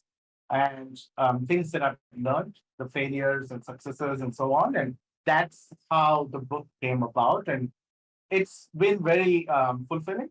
And it's been, I'm honored that it's been received well, not only by the psychotherapists, but also it's been on a couple of lists as well. And it's been recognized as something that helps with the empathic deficiency that we have within the society today. Hey, Gautam, great stuff. Congratulations on the book, and congratulations on being a top 2022 HMG Global Leadership Institute program recipients, honorees. Thank you. Thank you, Hunter. Thank you for having me. Great to see you. Thanks. Find Leading with Empathy, Understanding the Needs of Today's Workforce by Dr. Gautam Palapa, wherever books are sold, Audible or on Amazon.com. For more information, please visit hmgstrategy.com and keep up to date by following us on our social media platforms. Thank you.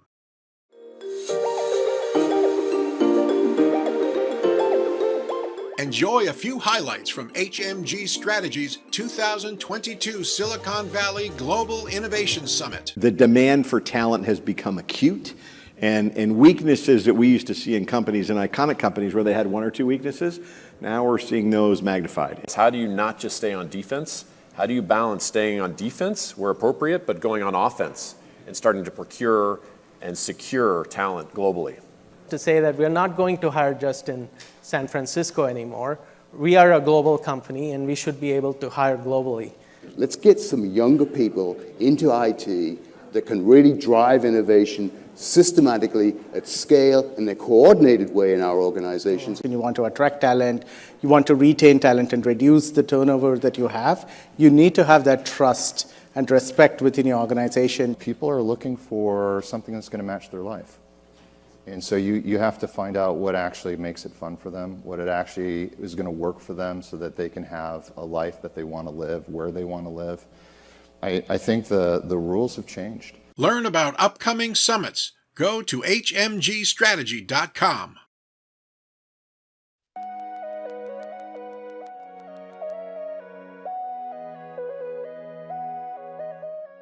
I'm Stephen Markavi, and I'm delighted to be part of these HMG Strategy Summits because I greatly admire the HMG Strategy organization and the leadership of Hunter Moeller, of how he is bringing together a like-minded community of leaders and executives within the technology space around how they can become and stay extremely relevant in a fast-changing world, not just on the technology side, which we're focused on, but also on the leadership side. And a lot of people are focusing on the technology, but not enough on the leadership. To combine both leadership and technology is distinctive, and that's what HMG Strategy is doing, and Hunter Moeller is at the forefront of bringing this together into one. So I'm excited, delighted to be part of this process. The HMG Global Network, a network of 400,000 technology leaders and a media platform that delivers more than 1 million impressions per week, is a valuable source of insight, continuous learning, and peer-to-peer research based on the insights and experiences of world-class, top-tier technology executives. Leverage the HMG network. Go to hmgstrategy.com to find out more. Chris, congratulations on being part of the top 100. Thank you very much. And Hunter, thank you for the partnership and for the recognition.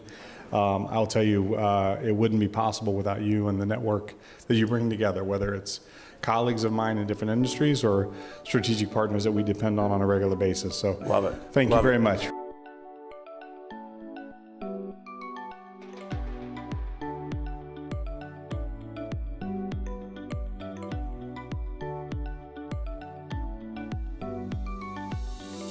What inspires me is empowering your teams, and as a military officer, one of the things that the perception is that it's a very hierarchical, top-down type of a leadership style, which it can be and sometimes needs to be, but it's really about empowering small unit leaderships and teams. And when you can see your people get promoted and your teams do amazing things, which you'll hear about in a moment, that's what inspires me. It's about their success, not my success, and I accept the award on behalf of my entire team, so thank you. For me, winning is really about collaboration and partnership. I really work hard every day, just like many of you do, to find the right partnerships and to make sure that we kind of proceed in a win-win manner.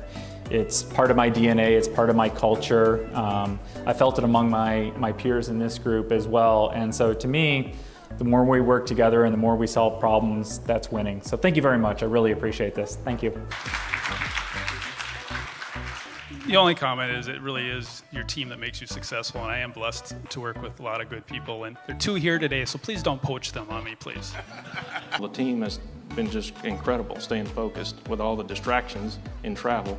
So I'm here as the spokesman for the team. So thank you on behalf of the team. I wish they could be here. I get to be the spokesmodel for the good and the bad, unfortunately, when that happens. But it's the team that needs the recognition. Great stuff. Thanks so much, Paige. Yeah. I did lose my dad 3 months ago to COVID. It's been very tough. But this award is a tribute to him. He made me who I am. So this is not only a tribute to him for turning this little ant into a butterfly, but it's a tribute to all of the dads in here who are working super hard and believe in their daughters and are turning those little ants into butterflies. So keep doing the hard work and we will get there. Woo.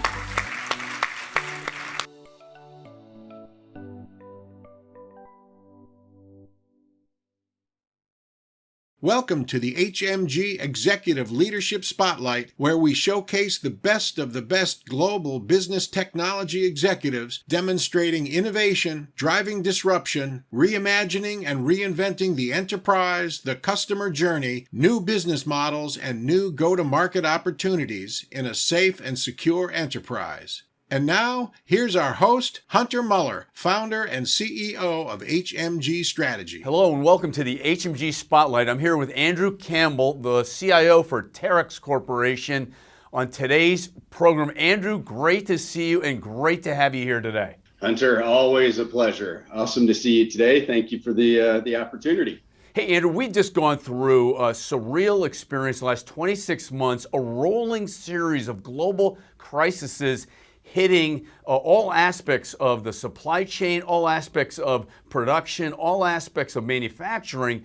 You work for a very cool company, a global manufacturer of a wide range of lifts, cranes, and other mechanical devices. I can only imagine you've been pushed to a different dimension when you think about driving value through and innovation through a global supply chain.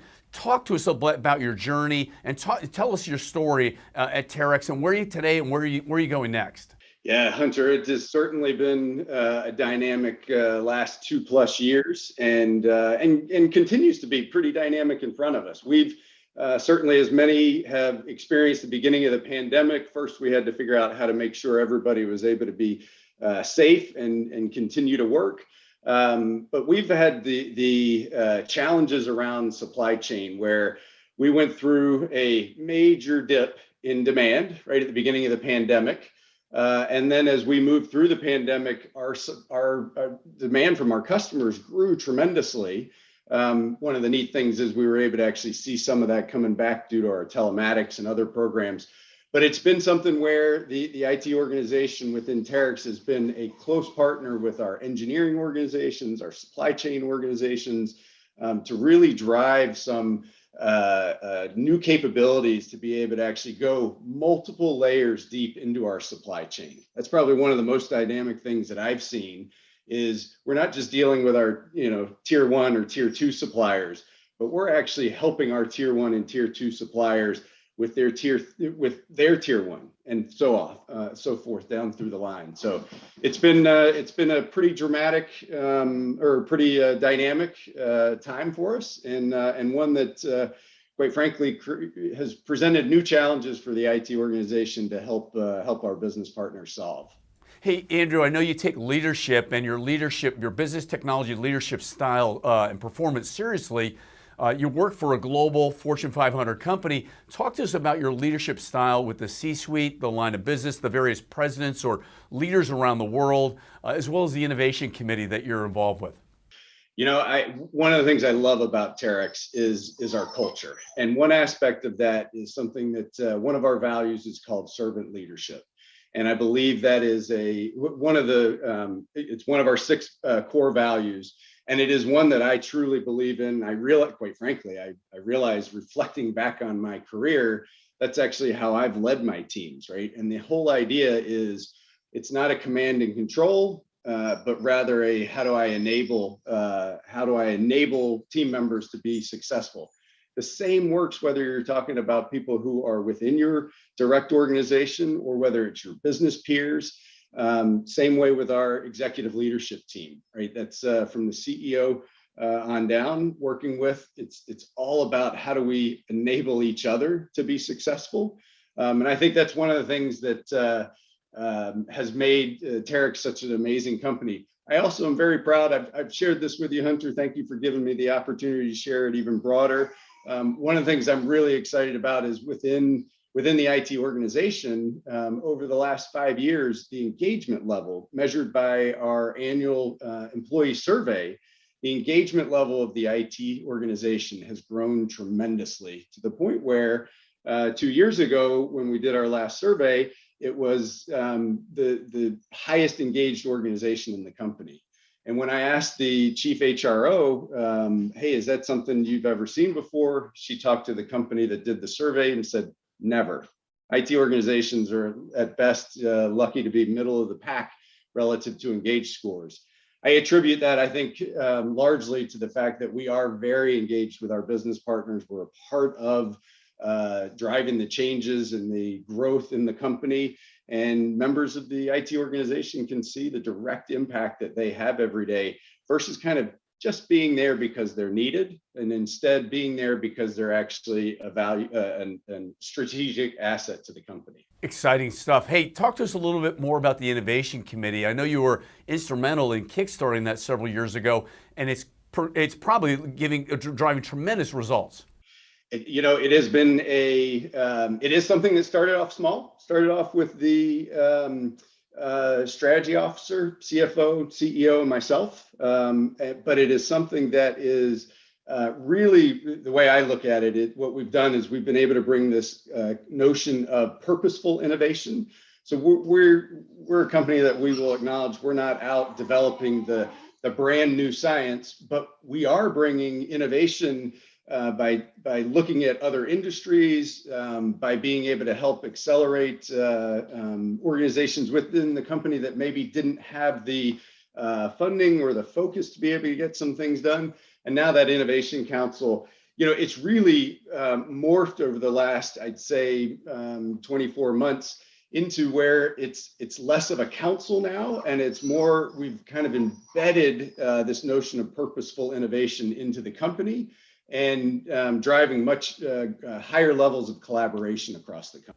When you think of innovative technologies, the cloud, AI, IoT, what are you working on? So we've got some interesting things. I can't necessarily share all of them because we do view them as some competitive advantage. But we are, I talk a lot about with my team, experimentation and microservices. This is one of the things that I share with peers at events such as yours and so forth, that this whole notion around microservices that various cloud providers offer is an amazing way to very inexpensively experiment and try out things with our business partners and our customers to move way faster than I look even just a handful of years ago in terms of kind of bringing new capabilities forward.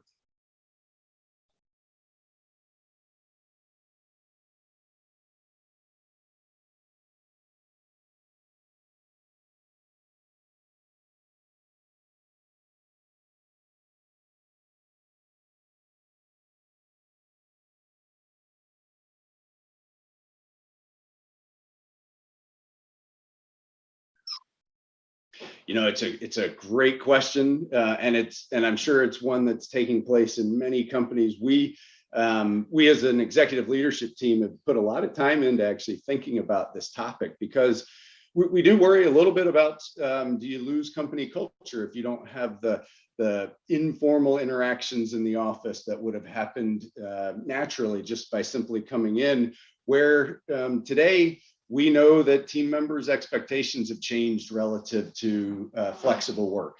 So what we've focused on is really this notion of, we do think it's important for people to get together, to see people in person. The thing is, though, we can't tell them, hey, we need you back in the office to get work done. If we said that, that'd be unfair or disrespectful to the fact that for the last 2 years, they've gotten work done. Right? They've gotten work done remotely. Instead, we want to create a different purpose for coming back into the office. And so we are across the company setting up certain events and activities to drive those informal interactions. And that is the purpose. It's not to get work done, but it's really to actually drive that culture and informal interactions. And we actually are seeing some very positive reactions from team members saying, hey, if you'd kind of told me I had to come back to the office to do my job, I wouldn't have, I might have gone and looked elsewhere. In fact, I can tell you, we've had success in hiring because we are growing. We've had success in hiring because of the flexibility that we offer. There's actually a team member that we recently hired where they actually started looking for a new role because their company told them you have to come back to the office or you're not going to work here anymore. And we don't think that, I look at IT talent in particular. I think it's now applying to many other functions, but people can get work done from many locations. Now, that said, I'll leave you with just one other thought. I do encourage my team members where they are located in a factory or a distribution center or a service center where we have team members that have to go in because you have to, physically build machines. We are encouraging IT team members to be there locally and be part of those teams. Great stuff, Andrew. Thank you so much for coming on today's HMG Spotlight. You're one of our top picks. In fact, you're one of my top picks for 2022, recognizing you as a top 2022 HMG Global Leadership Institute recognition program, one of our recipients. And I look forward to being in person with you later this year at one of our upcoming summits. Hunter, thank you very much for allowing me to be on today. I've ever since I met you more than 10 years ago and was able to join the HMG group, it's been an amazing network, and the opportunity to be able to share with my peers and your network here is a tremendous opportunity. Thank you very much, Hunter. Ladies and gentlemen, Andrew Campbell, Global CIO for Terex Corporation. Thank you, Andrew. Great to see you. For more information, please visit hmgstrategy.com and keep up to date by following us on our social media platforms. Thank you. Innovation does happen best within a team, and innovation occurs, what were the words, at the collision of differing ideas and the environment of a trust. I've been lucky enough to surround myself with some great people over the years. What is it about the HMG platform and network and the mission that we're doing here that makes sense for you as an IT leader? It's sharing of ideas and connecting with people, because none of us know all the ideas ourselves. The ability to have that environment where you can reach out to folks if you have questions. You've been a great advocate for helping us kind of expand our ability to get into some of those other areas. Don't miss your opportunity to develop your global personal brand. Join the HMG network. Go to hmgstrategy.com. I remember being here 14 years ago when we opened up in Silicon Valley, and the top CTO at McKesson Fortune 10 company said, your network, your platform is creating the trends and the language, the lexicon that matters. The only way to sustain winning in the marketplace is by first winning in the workplace. That's always been true, but never more so than today. HMG Strategy Summits bring together global influencers for powerful networking and actionable insights. If you could have that combination of deep technical knowledge and deep business acumen, that really does open the aperture for opportunities for you. We're having a real conversation about what's going on in our world. And then even more real conversations off stage about what really happened and what you're struggling with. That doesn't happen in most places. Recently rated in the top 10 technology events to attend in 2022 by Business Chief in the company of RSA 2022, the Women in Tech Global Conference, Black Hat 2022, and the Gartner IT Symposium. It's really more integrating IT into the business as an integral part of it. You have to have the team behind you. You have to have the team that ultimately believed that our systems were going to scale and they were the right systems for it. Manage your personal brand and get recognized by our global audience of 500,000 plus technology leaders by nominating for the 2022 Global Leadership Institute Awards, joining an advisory board, attending or speaking at an upcoming in-person or digital summit. It's great to be affiliated with HMG Strategy. They put on the best events with the best people, and I'm thrilled to be here today. Start by heading to hmgstrategy.com. Welcome to the HMG Executive Leadership Spotlight, where we showcase the best of the best global business technology executives demonstrating innovation, driving disruption, reimagining and reinventing the enterprise, the customer journey, new business models, and new go-to-market opportunities in a safe and secure enterprise. And now, here's our host, Hunter Muller, founder and CEO of HMG Strategy. Hello, and welcome to HMG Spotlight. I'm Hunter Muller, founder and CEO of HMG Strategy. Excited and delighted to be here with my good friend, Shameen Mohammed. Shameen has won some amazing recognition in the past year by the MIT Sloan School as CIO or CDO of the Year. Shameen, you're doing some amazing things at CarMax, helping reimagine, reinvent the customer experience, reimagine, reinvent new go-to-markets, new business models, actually accelerating an innovation agenda, helping the company invent new business models, new go-to-markets in a very competitive market.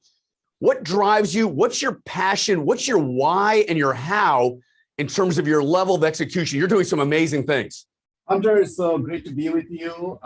We're doing some incredible things at CarMax. And what's really exciting about CarMax is we are a market leader and we are continually disrupting the experience and our industry. Whether it's an experience for our associates, so that we have a great culture, or new experiences for our customers so that we can bring them innovative ways to buy or sell or finance their cars. So it's an incredible time for CarMax. We have seen amazing innovation over the past several years. And coming out of the pandemic, we're very excited about where our company is and all the innovative things we're driving for our customers right now. Very cool stuff. You know, partners are key in the global pandemic, a 100-year event. You really knew who your partners were and they doubled down with you. Talk to us about your philosophy of working effectively with key partners across the enterprise as suppliers. So Hunter, the partner ecosystem, especially as it relates to the technology players, are very important to us. At the pace we're moving, we are working with the partners that can move at the same pace we can move and give us the capabilities we need. So we've been very fortunate to have some amazing partners. Some are smaller startups that we took early bets on, and some are bigger players that we work closely with their product development teams and engineering teams to make sure that we are able to deliver the type of experiences we need to deliver. Great stuff. You know, we've been working closely with Stephen M.R. Covey, and he's all about the speed of trust. Having an agile, speed-effective organization matters more than ever in these highly competitive markets. What's your leadership style like? And how do you build that trusting speed to innovate, speed to collaborate, speed to deliver, speed to execute, build that culture and expand that culture? So, Hunter, it starts with the senior C-level, C-suite relationship, having a trusting relationship where you have this situation where your partners trust you and you trust them. So I think that's the critical part of this innovation and the way an organization needs to go forward. But then it goes down much deeper than that. So at CarMax, we have created this culture of empowerment and culture of shared accountability. So we have created the product teams, the way they work, we give them specific business outcome goals, and we rely on them to figure out how to get things done, how to go about solving the problem and driving the type of experience that we like to have for our customers. So creating this shared accountability, creating this empowered, highly transparent culture is really how we're driving the industry-leading experiences for CarMax and for our customers. You know, winning matters, right? When you don't win, you lose, right? That's not a joke, but it's true. So what does a winning culture look for you like at CarMax, and how do you attract and retain people in this big resignation world we live in? Culture has been a big part of our company from the beginning. And this is why we have been one of Fortune 100's best place to work for 17 years in a row. And that doesn't happen accidentally. We are very intentional about building a great culture.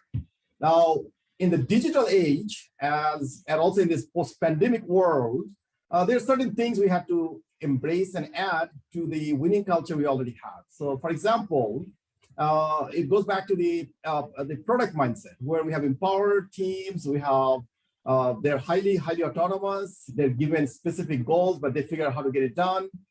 In that environment, people feel appreciated. They feel like their voices matter, and they feel like they're making a difference. So because we were operating like this before the pandemic, even post-pandemic, as in today's world, our teams are functioning very well, and we have a highly engaged workforce. And we're not seeing, fortunately, the type of challenge that some other companies are facing, because our top people love working here, and they feel like they're contributing to the success of the company. And as the company is doing well, the people are feeling good about the overall health and well-being, and how the company has been taking care of them. Great stuff. I love to talk to executives, top executives like yourself. You're in a zone. You're like, you're winning customers, you're winning their hearts and minds, and you're loving the process. Talk to us about the philosophy at CarMax and how you love your customers. At customer centricity, right? That's been a core of our business. If you think about CarMax, when it founded 25 years ago, nobody had the type of experiences we brought to the industry.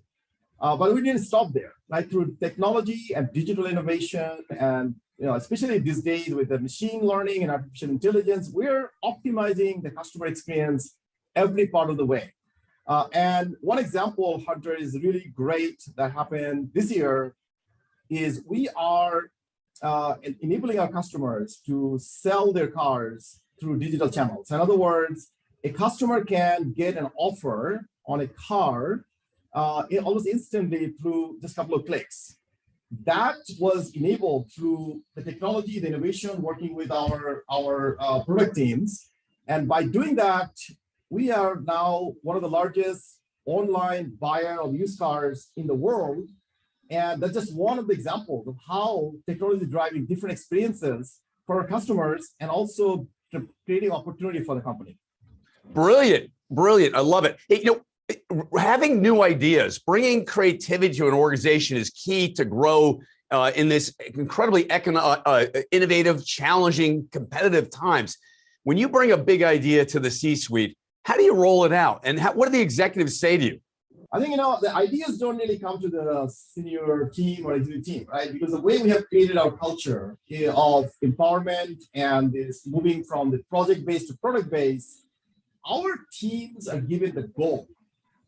And then the teams are the one figuring out how to get it done and what business outcome how to get the business outcome. So unlike many companies, the good ideas don't always come from the senior team. We're relying on our organization and our digital tech teams, the product teams, to come up with all these ideas. And that's, I think, is a big part of our culture, because our people are valued and their opinions matter. And they're the one driving change and innovation for the company. And we're just there to support them. Awesome. Hey, Shameen, great to have you on the HMG Spotlight. Looking forward to seeing you in person soon. And I would love to do a summit at the CarMax Digital Innovation Lab. That looks so cool. Thank you. Thank you, Andre. Nice to talk to you. We hope you found this episode of HMG's Executive Leadership Spotlight beneficial. The HMG Global Network, a network of 400,000 technology leaders and a media platform that delivers more than 1 million impressions per week, is a valuable source of insight, continuous learning, and peer-to-peer research based on the insights and experiences of world-class, top-tier technology executives. Leverage the HMG network. Go to HMGstrategy.com to find out more. When you think of the HMG platform, the HMG network, and your engagement, What do you think of, and why do you stay connected? What do you put in? What do you get out? Yeah, no, it's great. And I've been with you, Hunter, probably for quite a number of years in different companies and living in different parts of the planet. I still stay connected because I think you bring together good thought leaders. It's good interchange of ideas. You and I have connected from my earliest days in IT. It's going back probably, I don't know, 15 or more years plus, I think.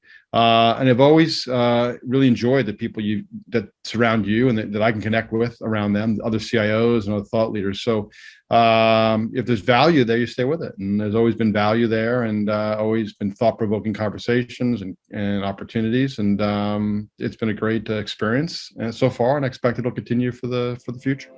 Join the largest independent technology executive thought leadership research think tank. Go to hmgstrategy.com to register to attend an HMG Digital Summit now. Enjoy a few highlights from HMG Strategy's 2022 New Jersey CIO Executive Leadership Summit. It's the authenticity, not only from a personal standpoint, but also authenticity in terms of being direct and upfront and honest about whatever the situation was. Trust is really the one thing that changes everything for you as a leader, for your IT team, and for your relationships inside your organization. You have to have the team behind you. You have to have the team that ultimately believed that our systems were going to scale and they were the right systems for it. If you don't know the business, how are you going to apply the technology to accelerate it and make it more efficient and make it attractive to the people who are there? 1% improvement on a daily basis for the entire year makes you 37 times better. So it needs to be coming from top-down. Security needs to be part of that culture. Yeah, I think that tone at the top, security culture, is just critical to success. I mean, I think to me it really drives everything else. It's not just, blinky lights in the data center anymore, right? And you can't just be thinking of it from a technology problem. It's a business problem. It's a business risk. It has to be addressed as such. If we can't protect everything, what are our most critical assets? It's like math and reading skills, right? You have to have security as part of your toolkit when you virtually come to work every day. Learn about upcoming summits. Go to hmgstrategy.com. First up, we have my pleasure to introduce Sanjeev Sahu. Sanjeev is the EVP and CDO of Ingram Micro, and Sanjeev is an amazing executive. So happy and pleased to kick off today's digital summit with Sanjeev, and he's doing some incredible work at Ingram. Sanjeev, great to see you. Thank you. Pleasure to be here with you today. While since we've been together in person, I think the last time was at a Chicago summit several years ago. Hey, give us an update on your role at Ingram Micro and a little context of the business you're in, the scale you have, and the relevance you have with your customers. It's a fascinating business model. Yeah, absolutely, Hunter. I'm the EVP and Chief Digital Officer at Ingram Micro. Work very closely with our CEO Paul Bay, and we are one of the largest technology distribution company, one of the largest ecosystems in the world. About $50 billion of revenue. We operate in about 160 countries. We have more than 200,000 customers.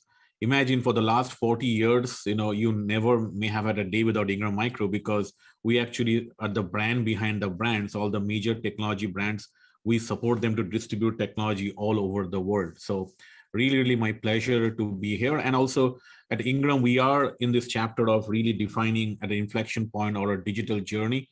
And excited to be at Ingram and excited to be with you today, talk about it.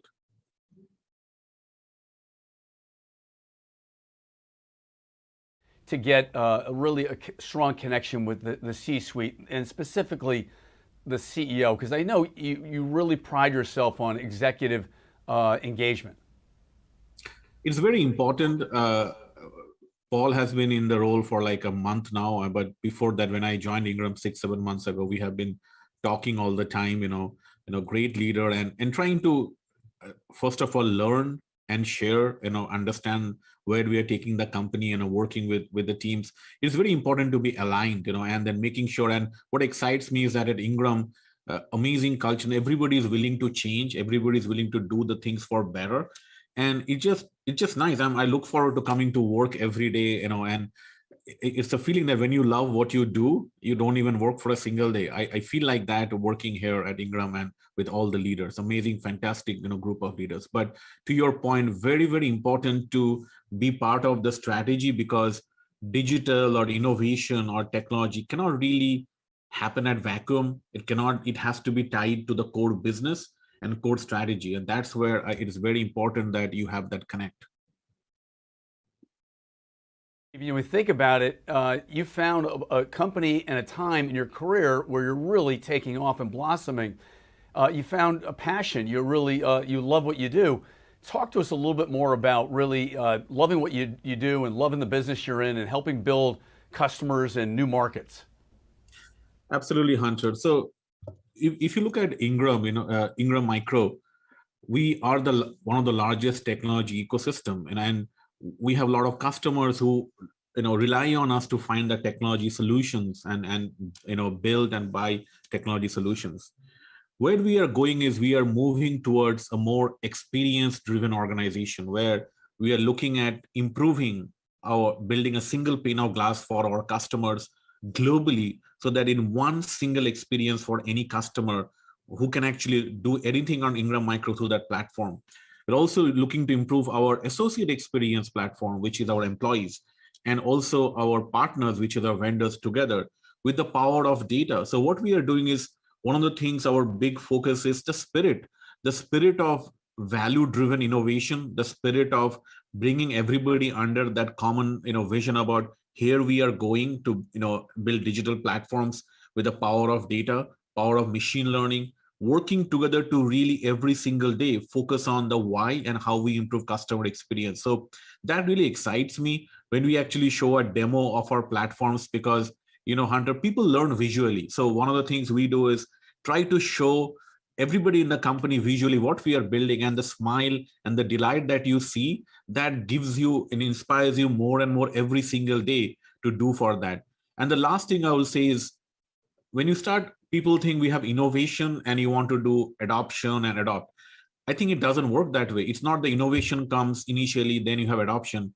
We start operating with whatever digital assets we have today. So start creating that digital operating model as if you are that new company right now. That makes a difference. So we are operating as if we are going to be the digital company. We are operating assets, and over a period of time, keep improving your digital with the power of data technology. That's where we are going. Genius, really genius. So it's really having a clear vision, starting with the incrementally with the end in mind, and building that mindset into the present tense. Am I hearing you correctly? Correct, absolutely, Hunter, because people talk about digital transformation, which means there is a start and an end. We have moved to a world where there's no start and end to a digital or digitized business. What we have to learn is how do you live with it incrementally and continuously build that digital and operational spirit in that organization and start working on it every single day. Because I think the best transformations happen when you don't call it a transformation, you call it an operation. It's your day-to-day life. That's the way I approach it. Market of a tight talent market on a global level. Any tips on how to effectively recruit in this market? I think number one, we have to align on a vision and have the leader being a talent magnet. If we have a vision, we can attract talent, because the best talents are trying to not come and work for something only transformational, trying to be part of something that is meaningful and create value. I'll give an example, Hunter. We recently attracted some talent from one of the tech companies, and one of the reason he said is that the reason he joined us is primarily because excited about to be part of something that is meaningful. And as a leader, we have to spend a lot of time with this talent when you are actually attracting talent, because he said beautifully, he said, either I can work for a brand or I can work for a leader. So when you are attracting talent, spending that time beforehand with potential talent, taking that extra effort, getting to know them, that is very, very important to attract talent, because there is no single silver bullet to attract talent. We have to put in a lot of effort to actually retain talent, attract talent. And still building that whole spirit, that is internal spirit that we showcase within our employees, and the outside, have the same spirit of passion that you're doing that attracts, the new talent coming to the organization. Hey, Sanjeev, that sounds great. Any advice for leaders that are tasked with digitally transforming their organizations? It's been so perfect to this moment. What's next? I think the few things. One is, as I talked about, that do not approach it as just pure technology. We have to think broader and focus on value. I call it, everybody should become the chief value officer. The moment you have the lens on value and tie the business value with technology innovation, there you get it. So 4 short things to actually do that. Number 1, really start with a vision and a plan which your CEO, board, everybody's aligned, which truly creates business value, and align the whole organization along that spirit. Number 2, really come up with a plan that really matches digital excellence with operational excellence. So perform while you transform. You cannot disrupt the operations, but slowly show incremental value. Number 3, use modern technology with cloud, scalable, machine learning, data meshes, microservice architecture to make sure you can pivot as the market changes and you can scale. And the 4th thing is really focus on governance and value. There will be always temptation to do 50,000 things. Focus on what is moving the needle and the EBIT, and always try to build solutions with that operational governance and value in mind. Those will be the 4 things I'll advise. Love it. Great checklist there. Great list to live by. Hey, when you think about your relationship with the CEO, help other folks if they're having difficulty building that rapport, building the contextually rich relationship. What are some few tips that you can share with us today that people might be able to learn from? First of all, I think start with the idea about be your own CEO. If you can be your own CEO, then you can talk to a CEO having that mindset in mind that you're not only representing technology or a shiny thing, you're representing and talking the language of the business. Understand your problems, your CEO, how can you make him or her successful? Understand what are the biggest strategic drivers that actually make it work for the company. Be curious to have a thought leadership discussion or shared thoughts. So you have to really build a relationship and understand where he or she wants to take the company and how you can help in that vision that your leader has, not in the context of technology, but the context of operational value. When you start really thinking like that and then get that trust, I think that goes a long way in building the relationship. Stuff to live and learn by.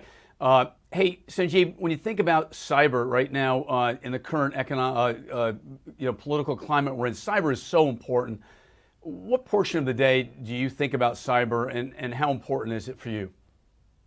So cyber is as a very important part, of our organization. Even the CIO organization focuses a lot on cyber. It's actually one of our strategic levers that we actually discuss at an organization and executive team level.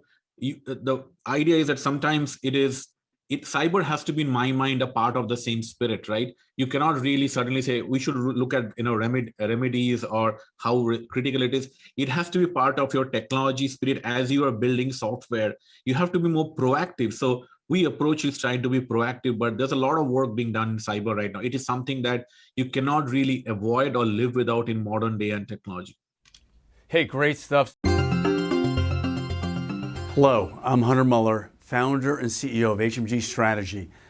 Over 30 years ago, I had an idea, I had a vision for business and technology. I knew the CIO was going to be a key person in the C-suite, the line of business, and in the boardroom, driving transformation, leading change, leading potentially massive innovation. The key today, more than ever, now 30 years later, they're timeless leadership principles that I've learned that really matter. Again, being effective with the business, understanding business issues, understanding the markets the company competes in, current markets, parallel markets, and future ideas, future markets. So the modern day CIO, CTO, CISO needs to be, number 1, a business leader. Number 2, truly an empathetic leader that's viewed as a thought leader in the industry, not only has strong leadership skills, but strong soft followership skills where people really want to be around you. Think of it, you're a talent magnet, you're competing on a global model. Now, a global market, a global platform for talent all over the world, right? And then finally, you need to be able to talk the business language with the CEO and the C-suite and the board, and be effective and be able to be uncomfortable with the change. Change is ever present. It's accelerating. It's more than ever. In the recent pandemic or endemic that we're in, 27 months into it, the disruption's been intense, and it continues to roll. The crises continue to roll across global markets. So stay dialed in with being comfortable with change, being comfortable with being uncomfortable, and being clear with core markets, parallel markets, new markets that the C-suite's thinking about, the line of business is thinking about.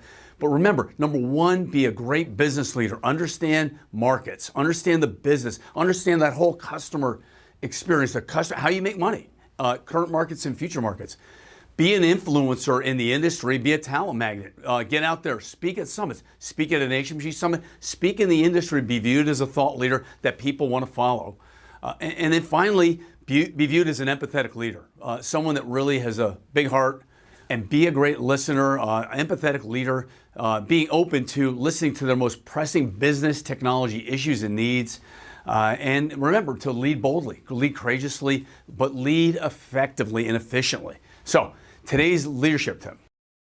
For more information, please visit hmgstrategy.com and keep up to date by following us on our social media platforms. Thank you. Anthony Palladino of Icera talks about the value of the HMG Strategy Network. A couple things about HMG Strategy events. Number one, the tone of the conversation. As a sponsor, it's great to be in a position where you can have a really open and familial and just honest dialogue. And I think Hunter creates that environment in a really great way. Number two, the atmosphere itself. There's always a great sense of communication and of openness between and among all the people here. So it creates a great place for people just to talk about what they're doing, to be open to new ideas, to share experiences, both good and bad, a lot of learnings. And the third thing is really the quality of people. There are people who come here who are some technology leaders. There are people who are at new companies that are doing amazing things. There are technology leaders at existing companies, really big companies who are focusing on hard problems to solve. So whether it's an actual laggard of a company or it's a revolutionary company, the people, the quality of people are really top-notch IT professionals. So it's a great dialogue. It's great to be part of this. For more information, please visit hmgstrategy.com and keep up to date by following us on our social media platforms. Thank you. HMG Strategy regularly hosts virtual global advisory calls with a network of 400,000 technology leaders. Engage to meet and network with other top industry leaders outside your region. No, how are you doing? How are you managing the transition to Atlanta? So far, so good. So far, so good. So it's almost 1 month now. Learn and share your successful strategies to drive significant growth in your business. We meet with 10 vendors a week between myself and my leadership team. And then we try to look over 10 different software, hardware platinums every single month, be it like a demo, or a more discrete conversation like, is this a good fit? And then we run 2 proof of concepts or 2 proof of values every single month. And then that helps us, find those hidden gems. Build your personal brand and accelerate your career. So when I joined 5 years ago, it was still very old school, very legacy, because it's very custom application. It's not, ERP doesn't work in our world, right? It's all logistics planning, route planning is all basically off the shelf, doesn't work very well. So a lot of it, past 5 years is in modernization, opening up the data, changing the culture, moving to the cloud. Dial in for important topics, keynote speakers, or panel discussions. For questions or to join, please contact Mark Policcio from HMG Strategy. We hope you dial in. Welcome to the HMG Executive Leadership Spotlight. Here's our host, Hunter Muller. Hello and welcome to the HMG Spotlight. We're here with Tom Peck, the Executive Vice President, Chief Information Officer, and CDO for Cisco Foods. Tom, great to have you here today. Hey, Hunter. Good to see you, and thanks so much. You know, Cisco is an amazing company with truly a unique culture, and you have an amazing CEO in Kevin Hurricane. Tell us about the culture. What's unique about the culture? And when you first started, what was there, and what did you find that was truly unique? Yeah, great question. A lot of us, when we switch jobs or move on to other opportunities, we're not only looking for great jobs, if you will, but great bosses and great corporate cultures. And Cisco really is an amazing company. We're a food distribution company, what we call the leading provider for food away from home. Think restaurants, sports stadiums, cafeterias, and the such. Fiscal 21 sales of over $50 billion. About 66% of that is to restaurants. And Hunter, as you know, and for your audience, we have about 650,000 customers in 90 countries, almost 350 distribution centers, and almost 60,000 associates, and 14,000 trucks. And you can see one of the trucks behind us. But the size and scale is interesting and tremendous. But what's most unique about our culture is our relentless focus on both the customer and growth. These are not just words or a rallying cry. They're how we run the business. It's how we behave. It's the corporate culture of the norms and the behaviors of what happens when we show up for work. It's about winning in the market. It's about how we deal with our customers. Hunter, we actually start every one of our large meetings with what we call a purpose moment. Our purpose at Cisco is called connecting the world to share food and care for one another. We believe that what we do helps bring people together and brings goodness and brings conversations, whether it's at restaurants or your kitchen table, connecting the world to share food and care for one another. Our corporate social responsibility, our philanthropic goals, our focus on customer and growth is what rallies this amazing company and the amazing associates that we work with. It's just a great culture, and it's far exceeded even my expectations over the past year and a half that I've been here. Great stuff. That higher purpose or mission really matters, doesn't it? It does, absolutely. We're finding even more of our associates and employees that we hire are looking for that higher purpose. They want to be attached to a company that has a higher purpose. So we're really, really pleased with what we're doing at Cisco. Exciting stuff, Tom. When you think about the interviewing process, you met directly with Kevin several times, part of it digital, part of it in person during the pandemic, early days. What was it unique about Kevin and the culture that you knew this was for you? Yeah, Kevin Hurricane, our Chief Executive Officer, he's an amazing person doing amazing things. You know, they say you join companies because of your boss and you leave companies because of your boss. And Kevin took a very personal interest in the interview and the selection process, took the time to explain and help, sell the company, the culture, the mission, the vision, the strategy. He was able to very clearly and well articulate our recipe for growth, which is how we've coined our corporate strategy, and really provided a lot of clarity around my role, my team's role. Kevin and I, joke sometimes together that people like he and I and the other leaders on our team here at Cisco, we have a quote unquote bigger motor, maybe than others, a bigger motor in reference to our work ethic, our dedication. And when you hear that, and when you see my peers and colleagues and the leaders in Kevin, it's inspiring, it's motivating, it wants us to do better each and every day. And the other thing that I would say about Kevin are in the relationship between a Chief Information Digital Officer and a CEO is we love to work for leaders, Hunter, that not just reference the importance of digital and technology and transformation, but actually understand it, believe in it, trust in it, and talk to Wall Street and shareholders and board members and customers about digital transformation. So working for a boss who quote unquote gets it is just truly inspirational, Hunter. I've seen him on CNBC with Kramer on Kramer's Mad Money show, and he talks about the digital innovation and the digital agenda, and you're part of that. You're driving that.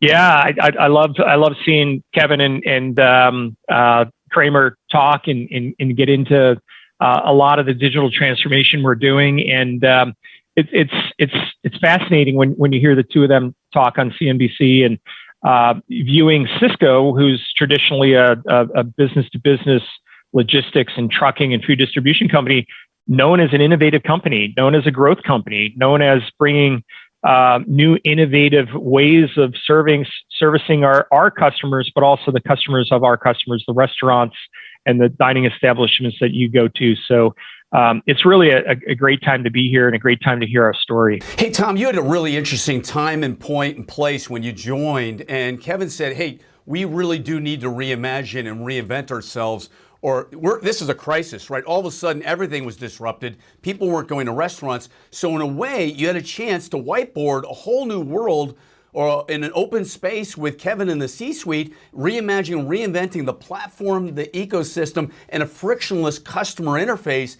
Talk to us about that journey, that point in time, and where you are now. Yeah, we clearly had a mandate, a forcing function, as I like to say, driven by COVID, to not just talk about transformation, but to truly do it and to deliver and to accelerate that. And you use the right words, ease of use, frictionless experience. And let me just briefly, explain what that means. I alluded to earlier our strategy called the quote unquote recipe for growth, which we define as our relentless focus on digitizing those customer experiences. As I like to explain it, we're as I said earlier, we're a traditional business-to-business logistics company that is transitioning into a much more consumer-like or B2C modern growth company. But what does this really mean? It's really three things, Hunter. It's the ability to deliver a personalized experience where every one of our customers, as we like to say, N equals one, you get a personalized experience both with our sales associates and with our online tools. Number one, personalized. Number two, it's about minimizing friction, making it really easy to do business with us. We don't want you transacting with us. We want you shopping with us. We want to make every click, every touch point, every experience, the ability to shop with us. And number three, it's all about empowering. And when you think about empowering, it's all about self-service. Like consumers, our customers want to shop anytime, anywhere, on any device. And just to bring it to life, we have an online e-commerce platform. It's called Shop, Cisco Shop. It's been a huge success. As we try to deliver these consumer-like experiences to our customers, we want to move our customers off of reorder lists. Hey, we just click the reorder button. We want them to shop. We want them to experience recommendations and upselling and cross-selling. And you might also like these products as well. We're seeing higher net sales per order and higher lines per order because of this personalization, self-service, and empowered online experience.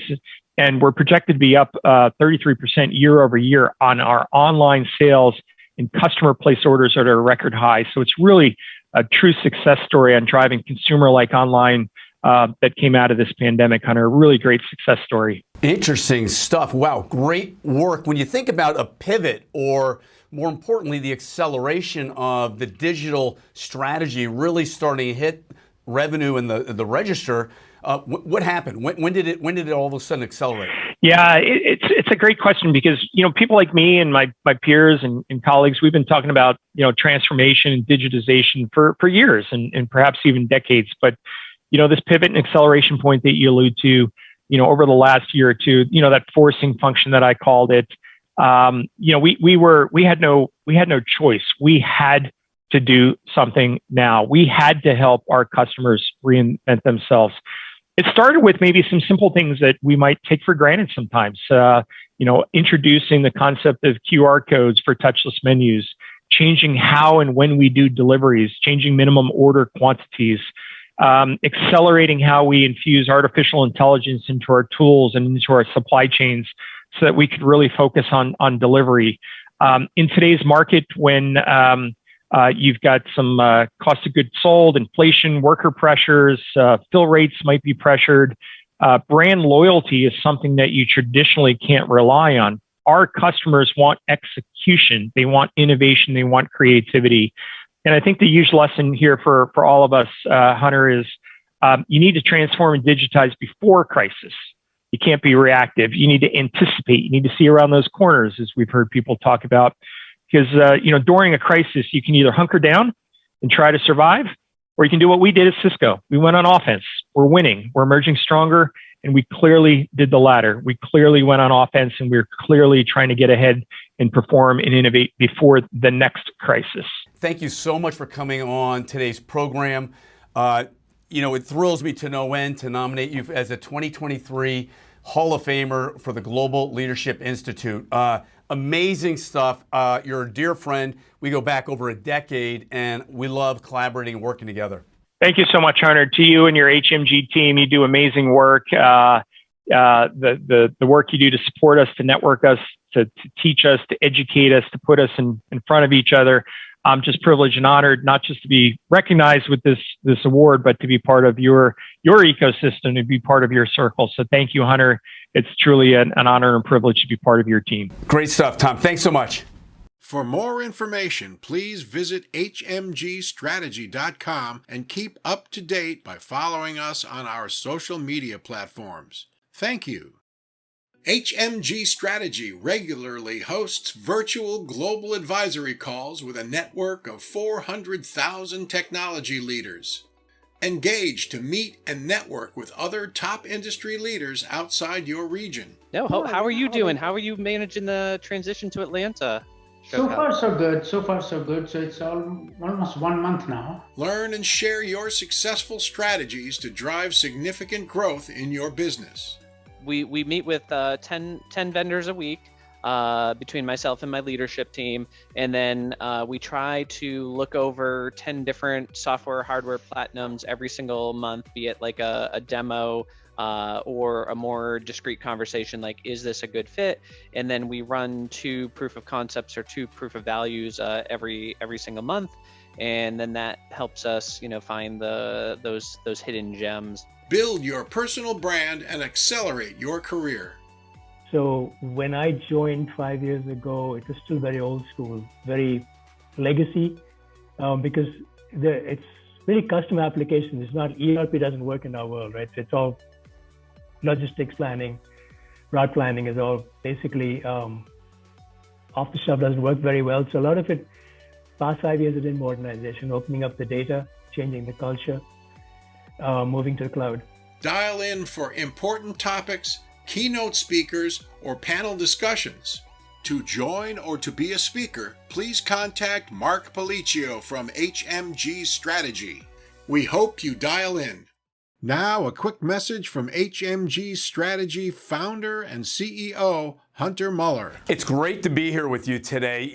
I started on a journey over 30 years ago working with CIO technology leaders, looking to elevate the CIO role into the boardroom and the C-suite in the line of business. We've been working at this now at HMG Strategy for over 15 years. In fact, the Global Leadership Institute Recognition Program, the 2020-23 program, we're going to be recognizing business technology leaders around the globe for outstanding innovation, outstanding leadership, outstanding transformation, outstanding team building, and driving demonstrative value in the C-suite, in the line of business, and into the boardroom. It's a program you want your brand associated with because your brand matters in a global war for talent.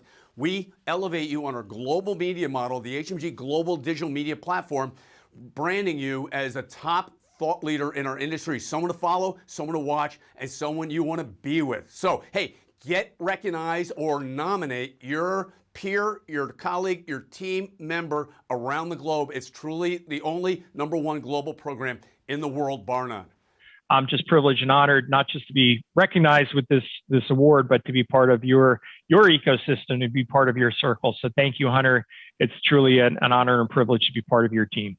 For more information, please visit hmgstrategy.com and keep up to date by following us on our social media platforms. Thank you.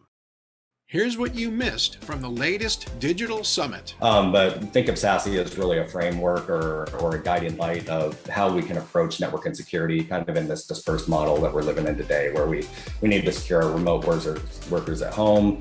We need to support them when they're in coffee shops or when they're on-prem, and we need to be able to provide consistent policies. Is that in 95% of those 95% of the cases, There is no need for a first patient, a first victim. There is no need to identify signatures, publish signatures, etc. The end users refuse to use the technologies because of the friction we've induced in the processes to get them access, then we are destined to fail in that implementation. I believe that we're going to stay in at least a hybrid model in most companies. And I think that, SASE, it really does, kind of accelerate some of what we've already been doing.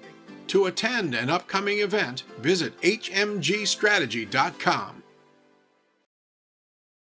Welcome to the HMG Executive Leadership Spotlight, where we showcase the best of the best global business technology executives demonstrating innovation, driving disruption, reimagining and reinventing the enterprise, the customer journey, new business models, and new go-to-market opportunities in a safe and secure enterprise. And now, here's our host, Hunter Muller, founder and CEO of HMG Strategy. Welcome to the HMG Spotlight. I'm here with Meredith Harper of Eli Lilly and Company. Meredith is the VP and CISO of an amazing company. Meredith, great to have you on today's Spotlight. Thank you so much for coming on. Oh my goodness. Thank you, Hunter, for having me. This is going to be fun. Can't wait. More than ever, diversity, equity, and inclusion is a key topic in the C-suite, in the board, in the line of business, to build a high-performing organization, to build world-class teams, and to have a world-class performance and outcomes. Why is diversity, equity, and inclusion so important right now? Oh, thank you so much, Hunter, for that question. I love answering this question for folks. One, because I represent this demographic. I'm a Black woman in a tech space and have been for almost 30 years. And it is very important as you're building world-class organizations, global organizations, that you're looking at all of the dimensions of diversity, equity, and inclusion. It's bigger than just sometimes the gender and the race that we tend to focus on, but it is also about the diversity of thought, the diversity of experience, education. The way that we solution is different when we bring all of those dimensions to the table. So we have to make sure that we're infusing that into our strategies when it comes to our staffing, to make sure that we have all of those pieces represented. And so for me, it's something that I intentionally push when I'm building organizations. I think that we can no longer say we can't find this type of talent. So because we can't, we're not going to work and try hard to infuse it into our structures. So it is a very intentional exercise for me. It's very intentional for my leadership. We're all very committed here at Lilly in making sure that we have those diversity, equity, inclusion focal points as a part of our strategy. Now, when it comes to the diversity piece, that's the easy part. The equity part, sometimes it's easy for organizations to do as well. It's the inclusion part that sometimes I think we're challenged with. So you have to find very focused and pointed ways to be able to make sure that inclusion is there. And some of the simple things that you can do when you have those diverse candidates that are represented on your team, asking a simple question like, XYZ, what is your perspective on that? Inviting them into the conversation, making sure you're including them in their perspective. So you have to be really focused. You have to be very intentional. And it's something that I think that we will not be successful in the future in making sure that we have the right talent at the table if we don't focus in these areas. Excellent. Thank you so much, Meredith. You know, you've had an amazing career and been amazingly successful. What are some basic principles or ideas that have guided you through 30 years of success? You know, for me, I think that we always talk about we want our team members to bring their whole selves to work. We want to 100% have people show up and do the work that we want to do. But for me, it had to be that. Number one, I had to be authentic in what I'm doing. But I also had to find an industry that I was passionate about. And so healthcare has always been my vertical, even though I've done technology across the healthcare space, whether it's the payer provider side of healthcare or whether it's in the life sciences and pharma side of healthcare. But being able to support the patient journey has been something that I'm very passionate about. So I needed to find that passion. So I try to tell people, you know, if you can figure out how to marry your passion with your experience, your talent, and other things that you bring to the table, it makes your job and makes what you do every day worth it. So when we're up at 2, 3 in the morning because we have an incident, or is there some reason why we have to be up or late because there's something happening in another part of the world because we are a global team, team,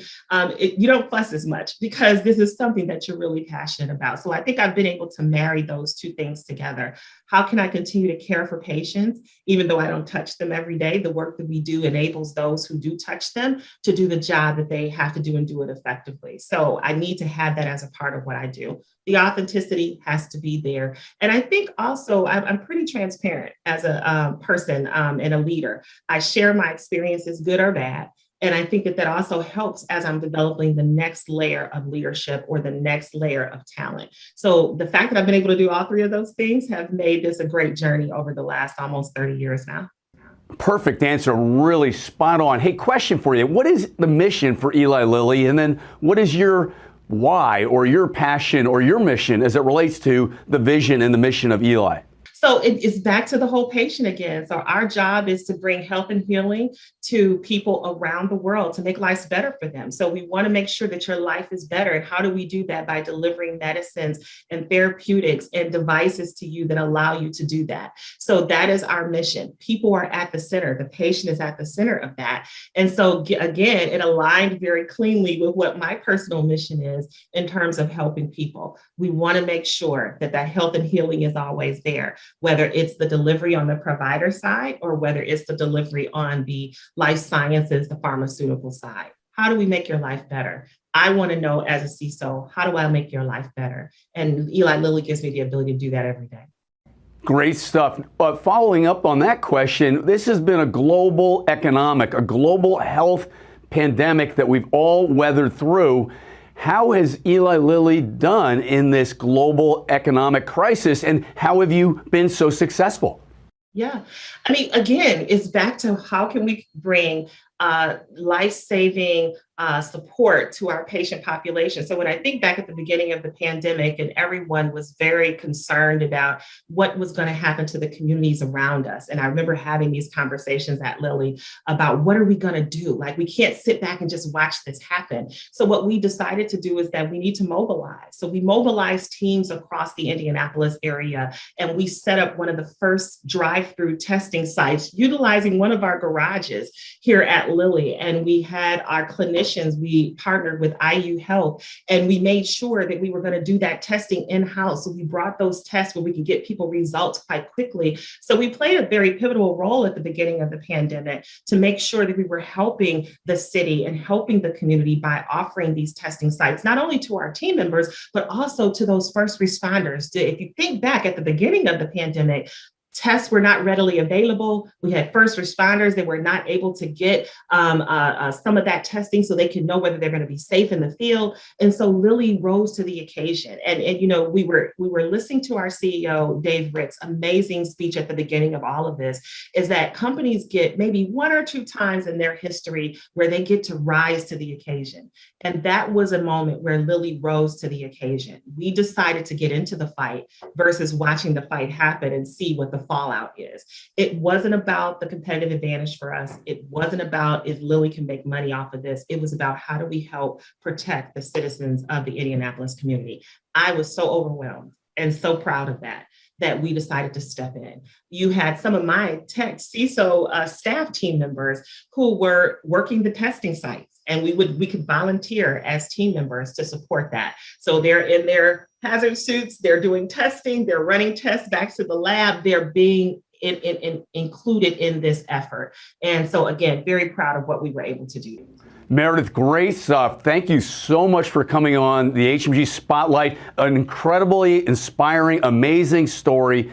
You are such a great role model for all of us in the industry. I look forward to seeing you in person at an upcoming summit in person in 2022. Thank you so much, Hunter. This was awesome. And as always, call on me anytime. We hope you found this episode of HMG's Executive Leadership Spotlight beneficial. The HMG Global Network, a network of 400,000 technology leaders and a media platform that delivers more than 1 million impressions per week, is a valuable source of insight, continuous learning, and peer-to-peer research based on the insights and experiences of world-class, top-tier technology executives. Leverage the HMG network. Go to HMGstrategy.com to find out more. Here is Jay Farrow on the importance of developing your personal brand. The role of the CIO, sometimes we get caught up in the day-to-day operations of an organization, and it's really tough to look beyond that and realize how powerful your brand can be in the marketplace and what it can do for attracting talent and to your organization. And there are a lot of ways you can do that. I think social media is an untapped resource for many CIOs. They're not comfortable getting out there, so I encourage CIOs to get on Twitter, get on LinkedIn, share their knowledge, start a blog. There are plenty that already exist where you can be a guest writer and really get your message out there and get your brand out there. Certainly events like HMG help that. They help amplify your brand throughout the world because of the HMG network.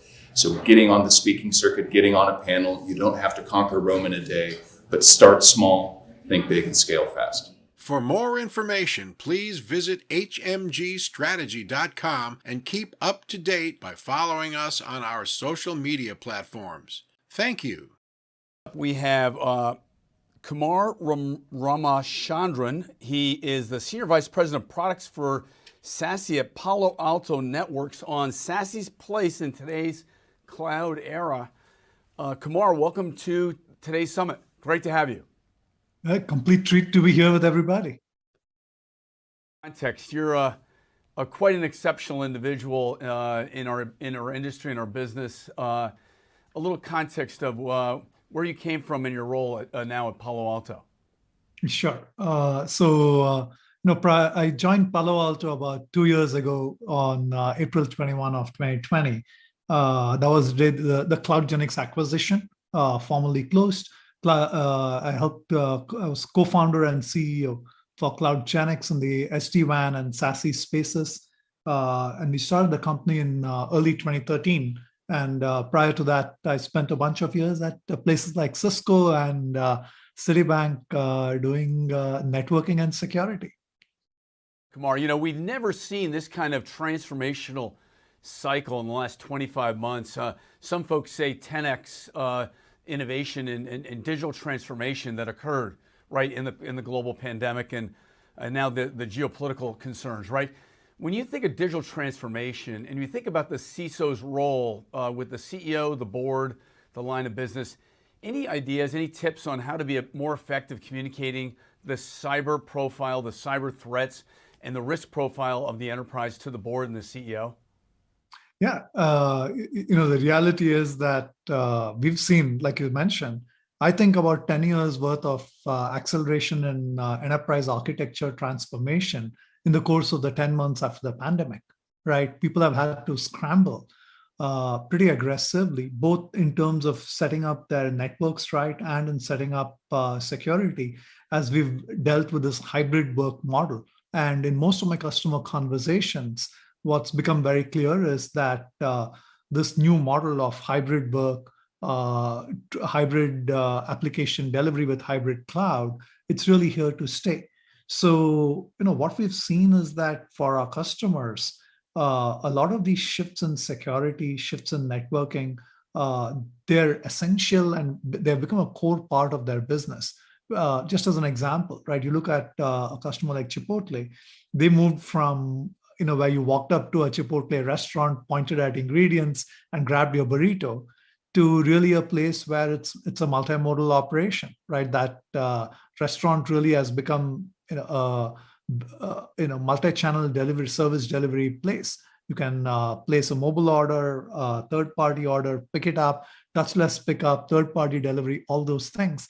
So what that means is that the surface area of application access for that restaurant and user experience and the network availability has changed dramatically. So the investments they made in ensuring that they have a hybrid work, hybrid cloud model, they were like absolutely essential for their next generation of business. And the stories go on. You look at the customer like AutoNation, look at various manufacturers dealing with the next generation of just-in-time. All of these have put this pressure. So I think the board level conversation really is about business transformation. And we're now in a world where IT and security transformation is absolutely essential. So it must be a pleasure, Kumar, to have landed at Palo Alto, one of the leading firms in the world. Talk to us about SASE and why SASE now? Yeah, I caught a little bit of the last conversation on Zero Trust. And I think SASE is a foundational architecture to be and product to be able to deliver true zero trust. I think someone cited even the zero trust NIST document, etc. There's a couple of observations I'll make. Right. The first is that what we've seen with the early implementations of zero trust has been really that a challenging arithmetic, right? You say zero trust, but really there's a lot of implied trust. The analogy I like to give is you walk to an airport, you have a boarding pass, and usually that boarding pass, along with your driver's license, it allows one user to access and enter one aeroplane, right? And that's what you really want. You want a user and application-based access model. The reality of most zero trust implementations today is that it really, once you walk in, you can enter any aeroplane, right? So it's not really constrained to a single application. And worse, within that aeroplane, you can access any section. You could, access the cockpit, etc. So you really want an implementation model where you have a single user being able to access or being able to set up policies for an application and sub-application, right? And so that is the concept of least privilege access that you want to grant.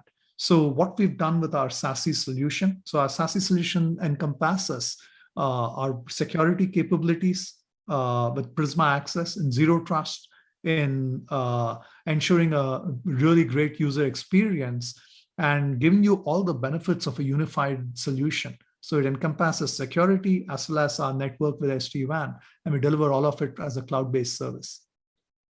Thank you. When you think about getting started with SASE, do you have to implement it all, or can you do it in pieces? That's a great question. So we see customers do both. I have customers who've just said, we have a full-blown network and security transformation. And both for our private applications, our public applications, SaaS applications, and our users anywhere, we just want to ensure that we have an updated infrastructure. And usually it's a pretty straightforward project, right? You deploy our SASE solution in one fell swoop. And then we also have customers that have very specific projects. So the three projects I see really are, one, I would characterize it as, a VPN replacement, zero trust project, where you're really enabling your home users, mobile users to be able to access all their corporate and internet-based applications. Because in the old model, where people were still deploying VPNs, you were tromboning and bringing it back to your data center. Now that you really want all applications to be free, being able to make that transformation to SASE is helpful. The second big project that we see is around CASB and DLP. We're one of the early vendors out there who have a natively integrated CASB and DLP solution that works for all your applications. So for that same mobile user, what you can do is for 100% of your private applications, your public applications, these days collaboration is the new TCP, right? Zoom has become the new TCP because we're spending so many hours on things like Zoom, Slack, etc. So traditional models of DLP, they kind of hold you back. You really want those DLP and CASB projects to have a solution that gives you the stepping stone into ZTNA. And then the third project that we see is around branch transformation.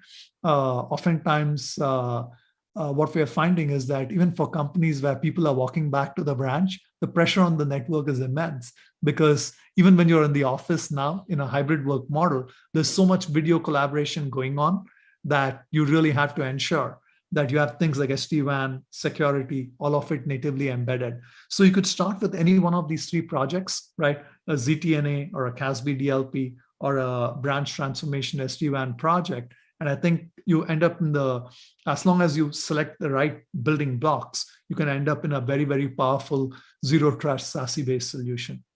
Great stuff, Kumar. When you think about zero trust or a ZTNA, how do you ensure a full stack inspection while implementing SaaS? Yeah, that's a really great question. And, this goes back to some of the, disparity between the definition of zero trust and some of the implementations out there. most implementations that we've seen, one of my customers, they call it the allow and ignore model, right? Where what happens is that the zero trust solution is inspecting in a, like an SDP in a software defined perimeter model. It's really doing some amount of app publishing, and it's after the initial handshake, it gets out of the way. It says, you know what, I'm going to allow this access, and then I'm going to ignore whatever happens.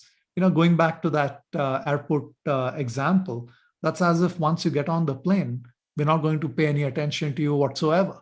Doesn't matter you're banging on the cockpit door or displaying other extremely provocative behavior, we're going to ignore you. We'd never run real life systems like that. And so you really need continuous trust verification.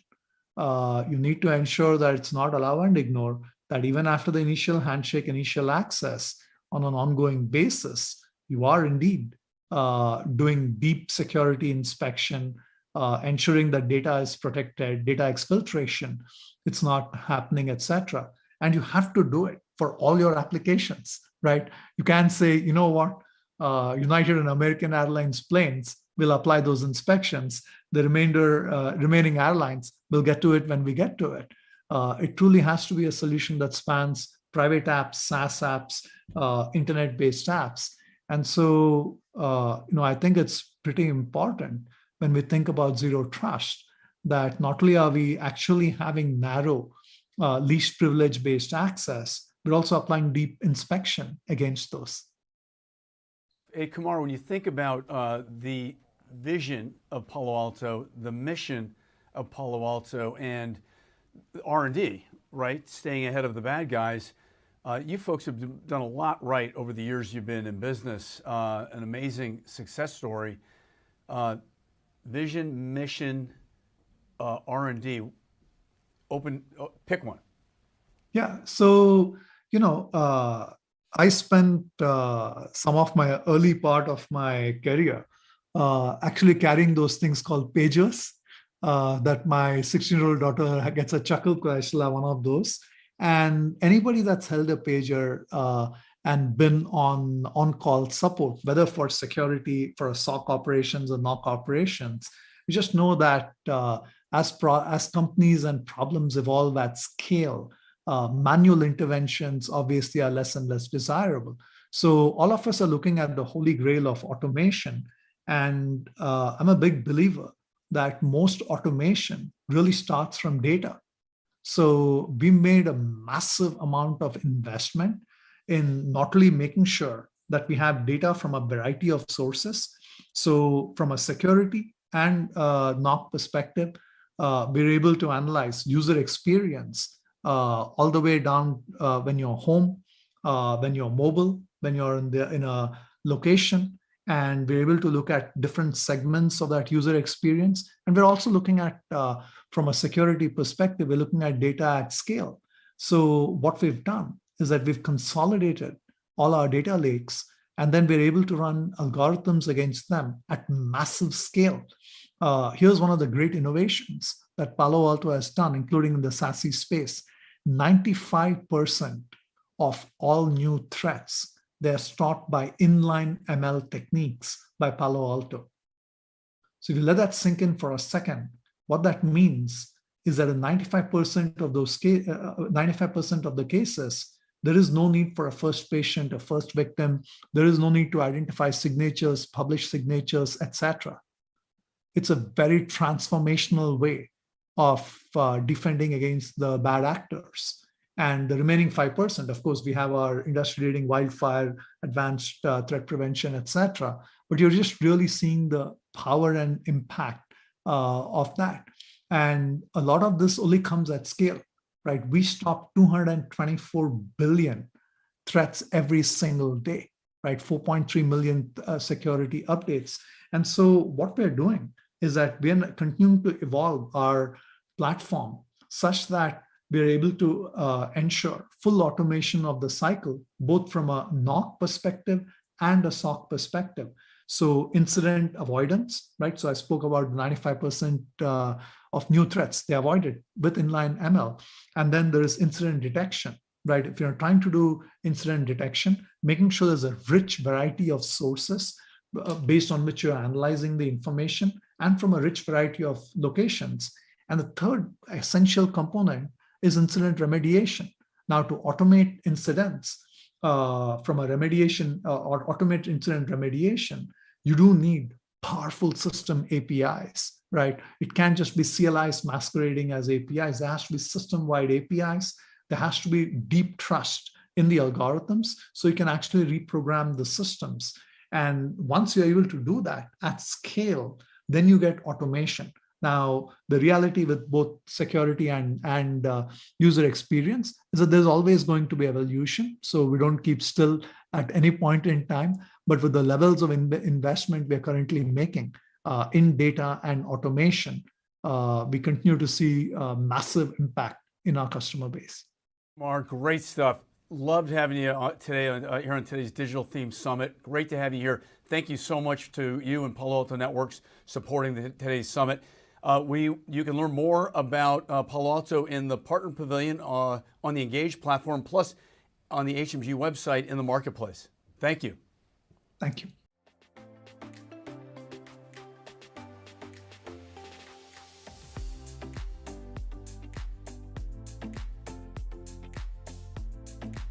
Here's what you missed from the April 5th New York CIO Summit of America.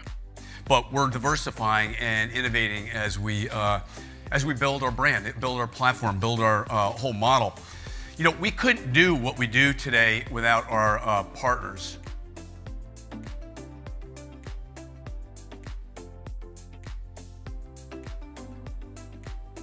But we probably all at some point experienced someone you would describe as a trust and inspire leader. My guess is all of us probably have at least someone like that in our life somewhere, maybe multiple people. I know we've all seen a lot of command and control leaders, but I've also we experienced trust and inspire leaders. So it's all about client engagement. It's all about being involved in the client's life and understanding based on life stages, how do you reach out to the clients? And if you've been following Morgan Stanley over the last 2 years, you'll know that the wealth management business has grown and been very successful from net assets under management and from a margin perspective as well. Essentially, you can create a mathematical model of your molecules, mathematical model of pig, of animals, of humans, and apply them together and see where the molecule can solve a disease problem for the subject you just created. So I think it's really important that organizations understand that representation in the workforce mirror the representation of their client base. And we can only do that by thinking about having that diverse pool in the workforce. Appreciate everyone, the attendees included. Thank you very much. To attend an upcoming event, visit hmgstrategy.com.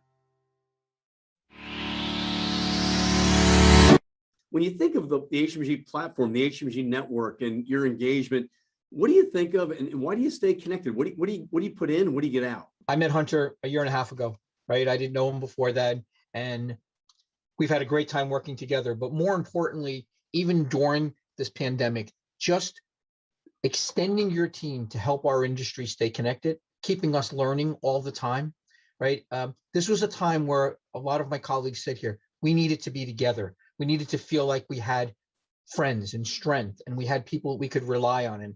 And you and your organization have kept us together in that manner. And I just can't say anything else but thank you on that. Join the largest independent technology, executive, thought leadership, research think tank. Go to hmgstrategy.com to register to attend an HMG Digital Summit now. HMG Strategy's Global Leadership Institute Awards. I started on a journey over 30 years ago working with CIO technology leaders, looking to elevate the CIO role into the boardroom and the C-suite in the line of business. We've been working at this now at HMG Strategy for over 15 years. In fact, the Global Leadership Institute Recognition Program, the 2020-23 program, we're going to be recognizing business technology leaders around the globe for outstanding innovation, outstanding leadership, outstanding transformation, outstanding team building, and driving demonstrative value in the C-suite, in the line of business, and into the boardroom. It's a program you want your brand associated with because your brand matters in a global war for talent. We elevate you on our global media model, the HMG Global Digital Media Platform, branding you as a top thought leader in our industry, someone to follow, someone to watch, and someone you want to be with. So, hey, get recognized or nominate your peer, your colleague, your team member around the globe. It's truly the only #1 global program in the world, bar none. I'm just privileged and honored not just to be recognized with this award, but to be part of your ecosystem, to be part of your circle. So thank you, Hunter. It's truly an honor and privilege to be part of your team. The team, which this award was really for, was genuinely honored and moved by the global, exactly as what you said, by the global nature of the recognition, right? And FactSet being a global organization, my team being very global, spread out in London, in India, in various parts of the US, and in Europe. So it was really excellent global recognition for the work we did. And as we continue to talk about culture and the war for talent, right, there's no better way than to really recognize the work that all of our teams do. Nominate yourself, your peers, colleagues, or friends at hmgstrategy.com. Welcome to the HMG Executive Leadership Spotlight. Here's our host, Hunter Muller. Hello and welcome to the HMG Global Leadership Institute Spotlight. I'm here with Ken Grady, Senior Vice President and CIO for the Hall of Fame of HMG. Ken, great to see you. I've always enjoyed our conversations over the 8 years we've been collaborating. IDEX is what a special company, what a special organization you work for. Tell us, give us an update. What's going on at IDEX?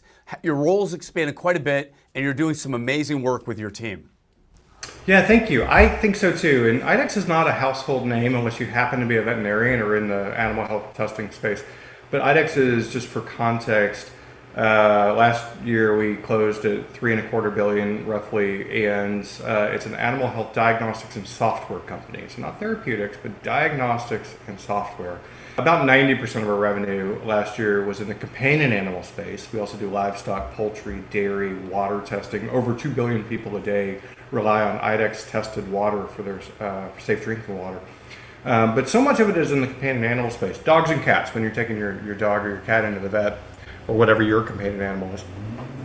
And because we're a diagnostics company, because you take your dog in, is my dog's feeling sick, is my cat well, we're producing results on either point of care or send out testing for hematology, for chemistry, for urinalysis, for radiography, etc. Ultimately, what we're providing is, number one, a voice to that pet who can't tell the doctor they're feeling sick today, but we're providing that result. We're providing data. So ultimately, at our heart, IDEX has always been a technology-driven company, a very innovative company. And I joined, as you said, almost 8 years ago as the CIO responsible for our enterprise technology, just as we were changing the way we were going to market with a whole new go-direct approach, building out e-commerce, doubling the size of our sales force, really digging into the customer relationship and experience. And every step of the way, what I've really enjoyed is that IDEX, which by the way has grown historically, in healthy double digits. I mean, it's just a fantastic story. When I joined, we were 1.4 billion, and I mentioned we were 3.25. But every step of the way, we're looking for how do we leverage technology to create a better customer and employee experience. And IT is at the heart of that. And as a part of that, I've had the opportunity to expand. So now I am still CIO, but I'm also responsible for our reference lab, innovation, and tech ops, and our bioanalytics business, which is a part of the IDEX portfolio. And Ken, part of that is revenue producing, right? Yeah, the bioanalytics business is it's a part of our business that supports a number of things, but animal health monitoring for universities and pharma companies, preclinical and biologics. But it's revenue generation. And then I mentioned our e-commerce platform, for example, and over a third of our revenue goes through our e-commerce for consumables, for our instruments, et cetera, in the field. And my team is responsible for product management for that platform. So it's really, IT is not a back office function at IDEX. We are very much customer facing in everything that we do. So Ken, talk to us a little bit about your relationship with your CEO. He really views you as an innovator and a strategic partner, helping reimagine, reinvent the customer journey, reimagine and reinvent new business models, new go-to-markets. And essentially, you changed the complete way the company goes to market over the last 8 years. And IDEX has been a darling on the Fortune 500, I know that. As I mentioned, just as I joined, we were changing the way we were going to market. And actually, maybe even a more relevant example was the last two instruments that we launched. These are point of care diagnostic platforms that they run the test in the clinic, right, as opposed to sending it out to us in one of our labs. But we've launched those last two instruments in a completely different way. It used to be a very much you sell the capital instrument and then you sell the consumables to go along with it, the reagents to do the test. And what we shifted, and this came out of an IT innovation, that we actually said, hey, because we have all of these, like a couple 100,000 instruments in the field, and they're all connected to the cloud, and we can see what our customers are doing. In fact, that's how we deliver the result back, to the customer. So what if we changed the model? What if we I know what the customer did, I know what consumables they used. What if I made sure that the customer never ran out of reagents? We did an auto replenishment model. And what if I only charged them when they actually ran the test? So I don't charge them for the consumable, I charge them for the result, which is where the value is in the algorithm, is the result. And we actually built that in IT as kind of a part of an innovation hackathon. And we shopped it around.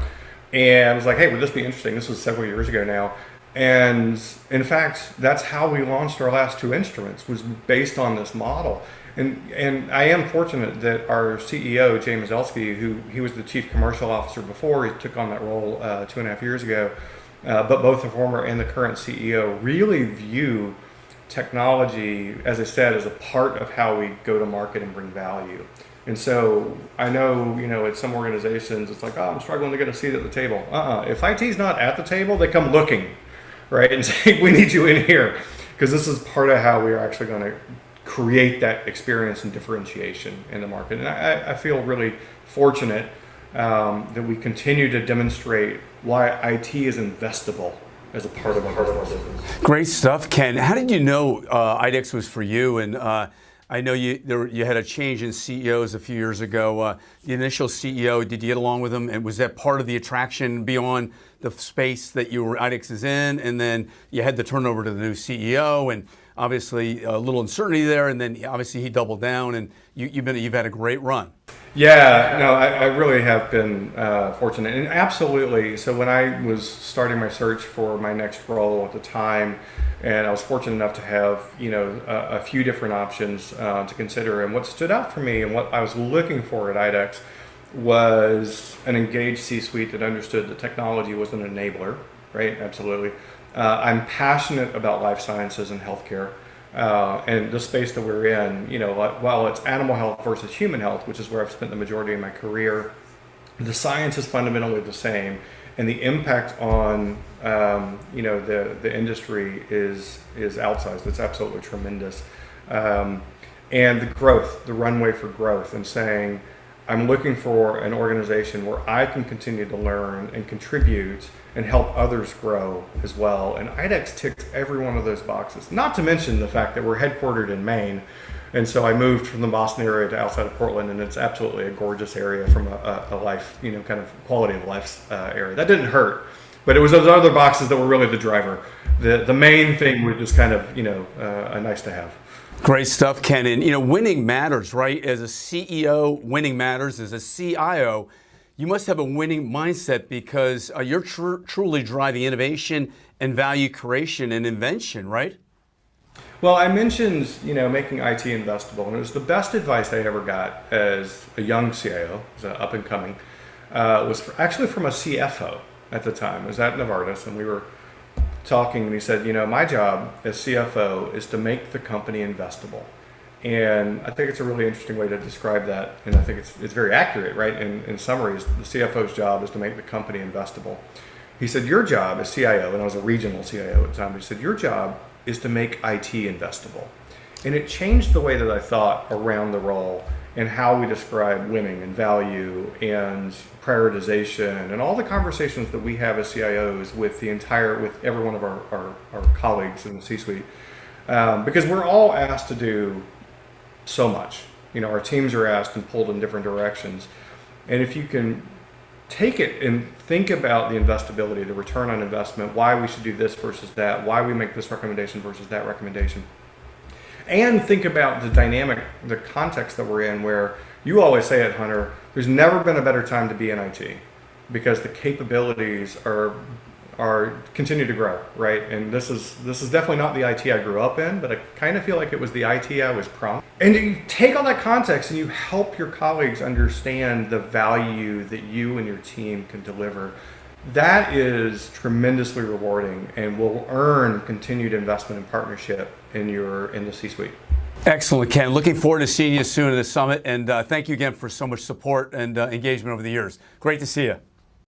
For more information, please visit hmgstrategy.com and keep up to date by following us on our social media platforms. Thank you.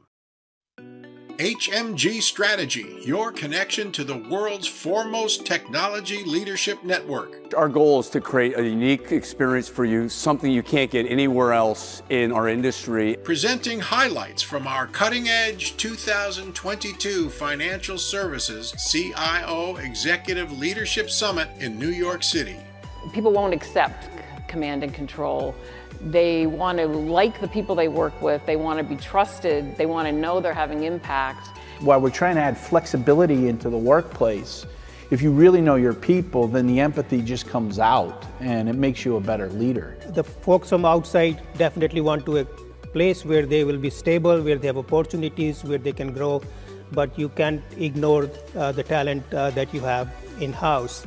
HMG thanks our partners for supporting our exceptional summits. Trust is the holy grail because you get freed up if you trust your people. That actually frees your life up for other things. You have to have a culture of inspiration. Don't miss out on future events. Go to hmgstrategy.com and be sure to tell your colleagues about HMG's upcoming events and other opportunities to join a global network of top technology executives. And hopefully you'll come away with some real clear insights on how to lead boldly, lead courageously, lead passionately, lead authentically.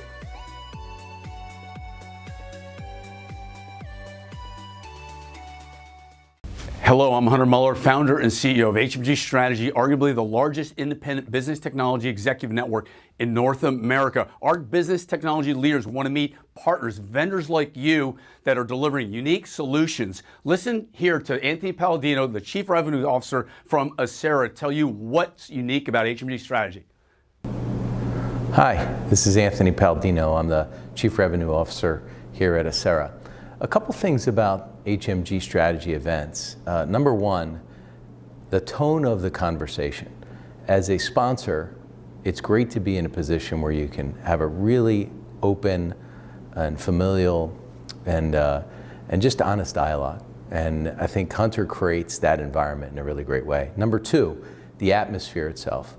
There's always a great sense of communication and of openness between and among all the people here. So it creates a great place for people just to talk about what they're doing, to be open to new ideas, to share experiences, both good and bad, a lot of learnings. And the third thing is really the quality of people. There are people who come here who are some technology leaders. There are people who are at new companies that are doing amazing things. They're technology leaders at existing companies, really big companies who are focusing on hard problems to solve. So whether it's a laggard of a company or it's a revolutionary company, the people, the quality of people are really top-notch IT professionals. So it's a great dialogue. It's great to be part of this.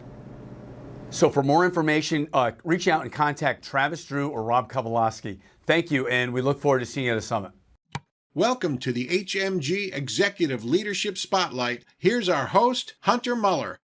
Welcome to the HMG Spotlight Global Leadership Recognition Institute program today. I'm here with Bhavin Shah, the founder and CEO of MoveWorks. Bhavin is a top pick of mine for 2023, recognized as the CEO of the Year recipient. Bhavin, great to have you here today, and congratulations on this nomination. Amazing career, and I've tracked you now for over 6 years. Congratulations on the amazing success at MoveWorks, well-founded and well-deserved. Talk to us about your leadership style and your success. Yeah, well, thank you, Hunter, for the nomination, and thank you for having me today. I've been very fortunate over the years to have found, one, something I love to do, and two, to be able to do it with great people and a great team. And, I think that, when you talk about the 6 years we've been building MoveWorks, that's only part of the story. I was a CEO before this of another startup and, cut my teeth in my first company, learning how to sort of build a company from scratch. So there's been a long journey to get here, but one that really has been characterized by a few things. I'd say the first thing is long-term mindset. I've effectively had 4 different jobs in my life. And, I'm now 25 years into my career, and I've learned a ton over this period. But one thing I do know is that it does take a long time to have impact. It does take a long time to create change. We are in this very fast-moving economy where people sometimes expect to see results in a matter of years in their career. But when it comes to people and our ability to create institutions like I'm doing with MoveWorks, it takes much longer. Now, our technology, of course, runs at the speed of light, and technology should be able to solve problems that we have as society very, very quickly. But I've always looked at any problem that I'm tackling is something that will take me years and decades to get good at. One CEO who I respect tremendously told me very bluntly that he's like, you haven't accomplished anything until you've been CEO for 7 years. So I have 1 more year before I can go back to him and, talk about the journey that has transpired here, especially at MoveWorks. But more than that, he said, and then the next 7 years, you'll have a chance at actually changing how the world works and how the world does something that you want to impact. And you can see that play out in all the great companies, whether it's an Apple or a Tesla or NVIDIA, what have you. These journeys are much longer than they look. And I think if there's any principle that I keep very close to all of my decisions is how do we make the right decision for the long-term goals that we have. We always try and play the long game. I know sometimes in the world of fundraising and valuations and everyone's trying to kind of, get the next quick win to ratchet it up. But I think we've been able to stay fairly grounded with our long-term mindset. Great stuff, Bob. And what was your initial vision for MoveWorks, and how's it evolved over the 6 or 7 years that you've been on this journey? Yeah, it's a great question. So, I think when we founded the company, this goes back to 2016, we believed at that time that no employee should have to wait to get help. And it wasn't a popular conversation, if you think about it. What drove us to think about this was the fact that there was this new platform that people were using for internal collaboration called Slack. And we started to see how powerful Slack was. Little did we know Microsoft was building their own version with Microsoft Teams, and that came out a year later. And we started to see that the world was changing and evolving. Internal email was slowing down, and collaboration tools were picking up. And knowing that people were spending hundreds of hours a month in these tools, talking to one another, getting work done, we said this would be the perfect venue in which to give people instant support. Then, of course, COVID happened.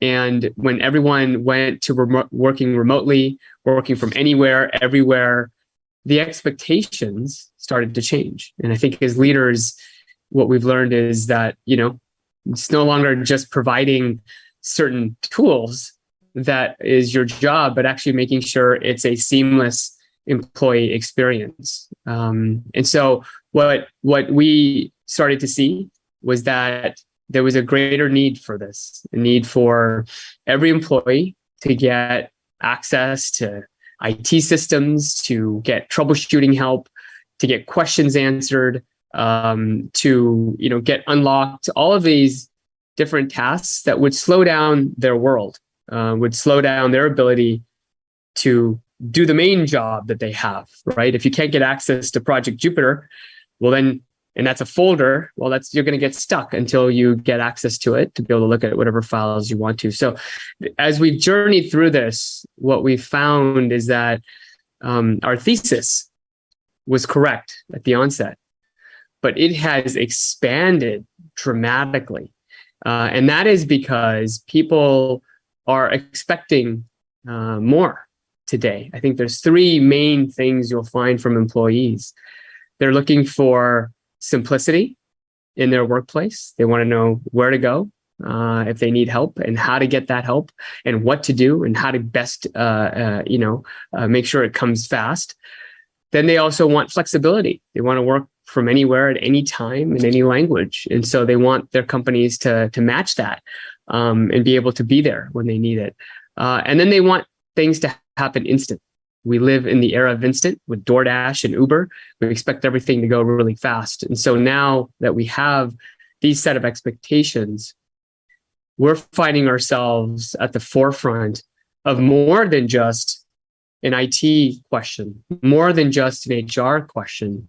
People want more information from their employer. They want to get the status of something in finance, maybe a PO, maybe find out the status of an expense report.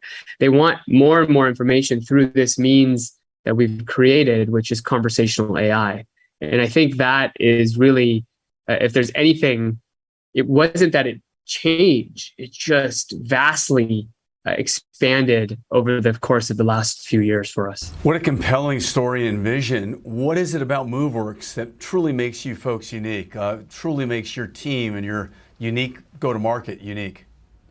Yeah, I think we approach this space very differently up front.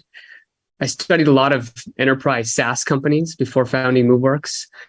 And while SaaS was and continues to be one of the best areas of to build a company where there's a ton of innovation happening, where there's a lot of market willingness and readiness to take your ideas and make them come alive. What we found was that a lot of these companies still thought of their job as producing a tool, an IT widget platform that you'd serve in the cloud with 5 nines of uptime and make sure the customer has access to it. We wanted to build something different because we'd seen a lot of chatbot companies and conversational AI companies promise the world, but we couldn't see them actually having an impact. We'd go inside these organizations and say, hey, so you have this, who's using it? Well, I don't know. And you'd ask employees, so what do you think of this? I don't know, I've never used it. And so we said, well, look, hold on, something's wrong here. There's a lot of promise being sold, but not a lot of actual usage. So what we said was, look, we want to be a modern SaaS company, and we want to deliver not just the tool, but the whole service. And we discovered that when you get into the depths of natural language understanding and processing, this language that you have to understand requires 24/7 operationalization. You can't just build a model, train it, and then put it out there and expect it to understand what employees are saying or what they mean by what they say.